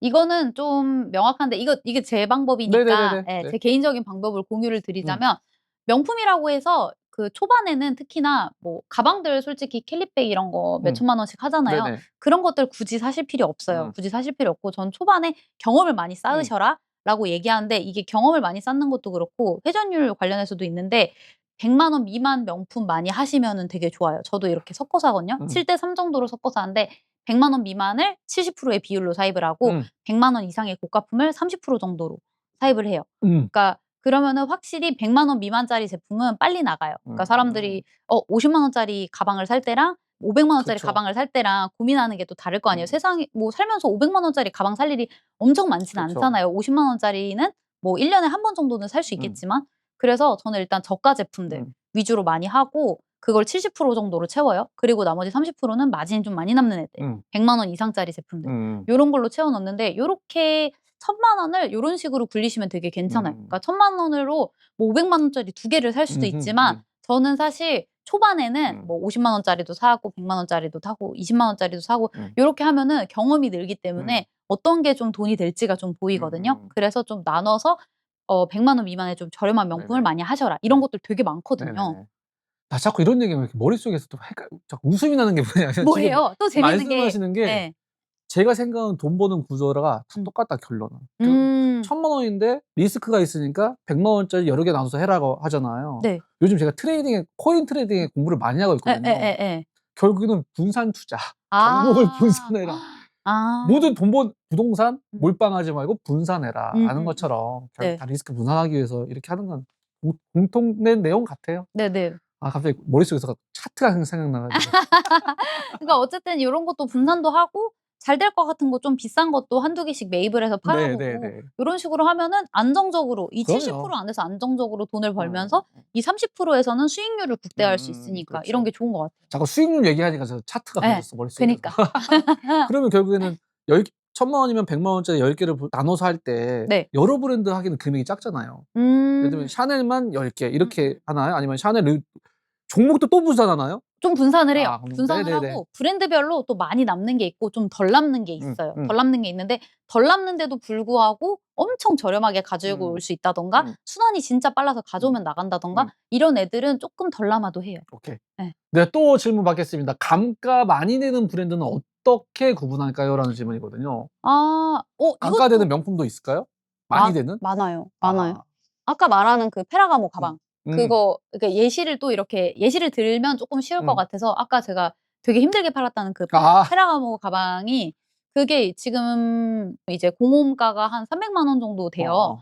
350만 원? 뭐 이 정도 되는데 그게 지금 이제 시세로는 중고 시세로는 한 50에서 한 60만 원 정도 어. 하거든요. 진짜 엄청 저렴한 거예요. 엄청 저렴한데 이런 것들은 어차피 검색해서 시세를 보면 다 나와 그쵸. 있어가지고 시세 보시면은 대충 어. 다 아실 것 같아서 예. 근데 진짜 방어가 좀 잘 되는 애들이 있고 방어가 좀 안 되는 애들이 있는데 방어가 안 돼도 많이 또 그래도 또 이 안에서 남고 회전이 잘 남아요? 되면은 예, 남아요. 남고 또 회전이 잘 되면 또 괜찮아요. 처음에 할 때는 강가가 안 되는 브랜드를 먼저 시작하는 게 좋겠죠. 맞아요, 맞아요. 네. 예. 이게 또 중고차 얘기하면 음. 현대기아차는 강가가 없어. 음. 푸주 막 특이한 거 산다고 했다가 맞아요. 매물이 예. 사는 사람이 없어가지고 강가가 많이 드는 것처럼 예. 중고도 그냥 결국 다 시작하면 에루샤로 시작하는 거야? 결국에는 샤넬이 또 에르메스로 시작해야 돼요? 초보들은? 그렇죠, 그렇죠. 약간 그런 느낌이 없잖아 있긴 네네. 한데 근데 아까 말씀드린 뭐 셀린느, 뭐 음. 프라다, 뭐 페라가모도 그렇고 거기까지. 다 인기 있어요. 다 인기 있고 수요가 좀 있기 때문에 요런 것들도 좀 많이 하셔라. 그러니까 확실히 걔네들은 사두면은 '이건 내가 진짜 손해 볼 일은 없다. 절대 손해 보고 팔진 않는다.' 요런 느낌이고 쪼끔 순환을 좀 올리려면 좀 더 저렴한 애들. 좀 뭐 발렌시아가나 요즘 이런 애들도 좀 인기가 네네. 많으니까. 네, 좋습니다. 또 이어서 해 볼까요? 판매가 안 될 경우 음. 가격 조정하는 혹시 기준이 있나요? 아까 음. 말씀드리긴 했는데 좀 더 한 번 더 강조하자면 저는 3 개월 지나면은 요거 악성재고로 분류를 해서 마진 딱 20%만 붙여서 올려 놓습니다. 그렇게 한 달 안에 안 나가면은 다시 원래 금액대로 해 놓고 나갈 때까지 둡니다. 6 개월 안에 무조건 팔 수 있습니다. 무조건. 무조건이라는 게 참 무서운 얘기인데 예. 그만큼 자신 있다는 말씀이신 거죠? 예, 맞아요. 그만큼 경험도 있고. 언젠가 계속 수요가 있으니까 언젠가 누군가가 사 가세요. 네. 예. 살 때까지 놔두면 됩니다. 그게 네네. 이것도 여담인데 너무 안 팔리면은 좀 내가 안 팔았던 사이트 같은 거 있어요. 예를 들어 뭐 요즘 헬로마켓이라는 중고 사이트도 있고 시크도 요즘 많이 하시긴 하는데 시크 뭐 헬로마켓 이게 제 메인 채널 아니거든요. 뭐 피레이 요런 요 3 개는 제 메인은 아닌데 안 나가는 거 여기에 올리면은 팔릴 때가 있어요. 예. 그래서 안 나간다 싶으면은 내가 안 팔아봤던 플랫폼에다 올려보시면 되게 좋습니다. 자, 제일 공감되는 질문인데 초보 판매자가 피해야 할 가품 또는 뭐 가품에 대한 리스크 이런 특징들이 있을까요? 가품 구분하는 방법. 가품을 안 사야 되잖아요. 예, 그렇죠. 일단 저 이 질문에 대답을 드리자면 사실 제가 엑스스탁에서만 사니까 저 가품을 사본 적이 한 번도 없어요. 네. 근데 그런 거 사본 적이 있어요. 가품이 아닌데 판정 불가인 제품을 사본 적이 있어요. 저는 이게 더 그러니까 사실 여러분들이 올바른 유통으로 구매를 하시면은 가품을 사실 일이 거의 없어요. 가품을 사실 일이 없기 때문에 저는 이거는 가정하지 않고 가품이 아니라 판정 불가 뜨는 거 사시지 마시라고 말씀을 드리고 싶어요. 그러니까 가끔 제품들 중에서 정품이 맞아. 정품이 맞는데 뭐 홀로그램이 손상이 됐다거나 아니면 여기 있는 라벨 같은 게 뭐가 손상이 됐어. 그런 이유로 판정 불가가 뜨는 것들이 되게 많아요. 그러니까 주얼리도 제가 많이 한다고 했는데 주얼리 같은 경우에는 로고 플레이트가 따로 있어요. 로고가 붙어 있는. 그게 없는 거는 늘 판정 불가가 떠요. 요런 것들은 사셔도 판매할 때 쪼끔 힘들어요. 판매할 때 쪼끔 힘들어서 그냥 뭐 당근이라든가 요런 데로 파셔야지 번개장터에서 누가 번개 케어를 사셨다? 이러면 판정 불가 떠 가지고 못 팔아요. 못 팔아서 그 사실 때 정품 포인트 같은 거 뭐 홀로그램이 잘 붙어 있는지 그 보통 이제 사실 때 뭐 라벨이 없다, 홀로그램이 훼손됐다 이런 거 써 있거든요. 그런 거 잘 보시고 사시라고 말씀드리고 싶습니다. 그래도 우리는 일본에 있는 경매 사이트에서 사는 건 가품이 없고 예, 가품이 있다 없어요. 하더라도 개런티를 해 주기 때문에 안전하지만 예예, 맞아요. 국내에서 당근 뱅크에서 매입할 때는 이런 거를 조심하셔야 된다. 맞아요, 맞아요. 네. 맞습니다. 네, 이해했습니다. 또 혹시 그럼에도 불구하고 내가 정품인 줄 알고 샀어. 팔아왔는데 가품이래. 이런 법적 대응에 대한 리스크나 이런 경험 오. 없으시죠? 경험은 없는데 근데 모르고 팔았다라는 게 증명이 되면은 문제가 안 된다고 하더라고요. 그러니까 어쨌든 이거는 사기죄에 해당이 되는 맞아요. 건데 사기죄 같은 경우에는 내가 사기를 칠 의도가 있어야 되거든요. 근데 내가 이걸 사기인 줄 모르고 나도 정품인 줄 알았으니까 분명히 비싸게 매입을 했을 네네. 거 아니에요. 네. 그런 게 증명이 되면은 크게 문제가 안 된다고 알고 있어요. 그래서 우리는 자꾸 일본 사이트를 더 신뢰하는 게 국내에서 당근 번개 직매입했을 때 그 사람의 핸드폰, 통장, 신분증이 일치가 되는 거를 보고 매입을 하고 맞아요. 혹시나 이게 가품일 때는 이 사람을 고발해야 되는 거고. 음음음. 근데 우리가 팔아왔는데 가품이 판정 났어. 그럼 이 사람하고 같이 우리가 고의가 아니라는 것만 맞아요. 잘 이야기하면 될 것 같습니다. 맞아요, 맞아요. 네. 그리고 마진율이 가장 높은 상품은 상품 종류. 종류라는 게 뭐 가방, 지갑, 액세서리 이런 거를 이야기하는 것 같거든요. 네. 순서대로 말씀드리자면 가방이 마진 제일 많이 남고요. 그다음이 액세서리 그리고 마지막이 지갑. 지갑은 많이는 안 남는데 그냥 저도 가끔씩 엄청 싸게 가져오는 경우 그럴 때만 한 번씩 매입을 하고 말씀하신 대로 에루샤 지갑만 하기는 해요. 네. 지갑은 사면은. 네. 뭐 다른 브랜드들은 잘 안 하고 완전 인기 있는 애들만 하고 요런 순으로 마진이 좀 많이 남는 것 같고 그 명품 주얼리 많이 안 하시는데 하시면 되게 괜찮다. 네. 결국에는 초보들은 가방, 지갑, 주얼리 순으로 보시면 된다. 네, 맞아요. 네, 이해했습니다. 본품과 부속품을 따로 모아서 한 번에 팔아도 불법은 아닌가요? 일단 제가 대부분의 상품을 그 번개 케어로 팔거든요. 네네. 이제 번개 케어 같은 경우에는 그 이제 번개장터에서 네. 정가품이 맞는지 네네네네. 요런 것들을 다 판단을 하고 문제가 있으면은 보통 이제 통과가 안 돼요. 근데 이런 식으로 따로 모아서 팔았을 때 문제가 됐었던 적이 한 번도 없어 가지고 본품만 정품이면 네, 정품이면은 크게 문제가 없는 것 같아서 이슈 없다고 저는 좀 말씀드리고 싶어요. 경매로 사는 물건은 네. 우리는 이제 일본에서 가져오잖아요. 그쵸, 그쵸. 매입 증빙을 혹시 어떻게 하나요? 이거 세금 계산서를 다 떼주셔 가지고 합법적으로. 예. 세금 계산서를 다 떼주셔 가지고 그걸로 다 처리를 하고 있어서 저는 뭐 딱히 그렇게 손댈 게 없어요. 이게 전자세금 계산서를 다 해 주시기 때문에. 그래서 엑스스탁에서 물건을 사면 수입할 때 수입을 관부가세를 내시고 거기에서 우리한테 계산서를 끊어주기 때문에 매입 자료는 되는 거고 예예. 더 큰 문제는 당근 번개에서 개인으로 매입하는 건 맞아요. 매입 그런 자료가 거는 없기 때문에 매출이 너무 많이 나와서 매출 신고하기도 애매하고 예, 제가 안 하는 이유 중에 하나기도 해요. 네네. 그래서 결국에는 초보할 때는 정상적인 사업을 하려면 매입 매출 자료가 있는 곳을 해야 된다. 맞습니다. 이렇게 추천을 할 수가 있습니다. 우리는 안 해. 의류는 안 해요. 사이즈 이슈 때문에 의류나 신발은 제가 잘 안 하긴 해요. 모자도 그러니까 자파류들은 좀 제가 보긴 하는데 자파류들이 별로 안 나와요. 그러니까 이렇게 물건이 잘 안 나와 가지고 저도 자파류들 많이 보긴 하거든요. 뭐 예를 들면은 뭐 헤어밴드 같은 거라든가 아니면 벨트 이런 것도 좀 보긴 하는데 생각보다 잘 안 나와요, 물건이. 많지는 않아서. 근데 하면은 괜찮은 것 같긴 해요. 저도 이제 잘하시는 분들 거 샵 추가해 놓고 벤치마킹 하거든요. 그런 분들 보면은 뭐 벨트라든가 뭐 신발이라든가 요런 거 많이 하시더라고요. 네, 오늘 이렇게 명품, 그중에 생소할 수 있는 중고 명품 사업에 대해서 돈 버는 이야기에 대해서 들어봤습니다. 어떻게 도움이 많이 되셨나요? 오늘 소중하고 정말 핵심 노하우이고 무조건 강의에서만 알려줄 수 있는 노하우를 풀어주신 우리 명품 언니님께도 너무나 감사드리고 다음 시간에도 더더욱 돈 되는 정보를 확실한 것만 가져오도록 하겠습니다. 지금까지 머니연구소 안수장이었습니다. 감사합니다. 수고하셨습니다. 고생하셨습니다. 아이고 수고하셨습니다. 돈 벌어 봅시다. 네. 화이팅! 화이팅!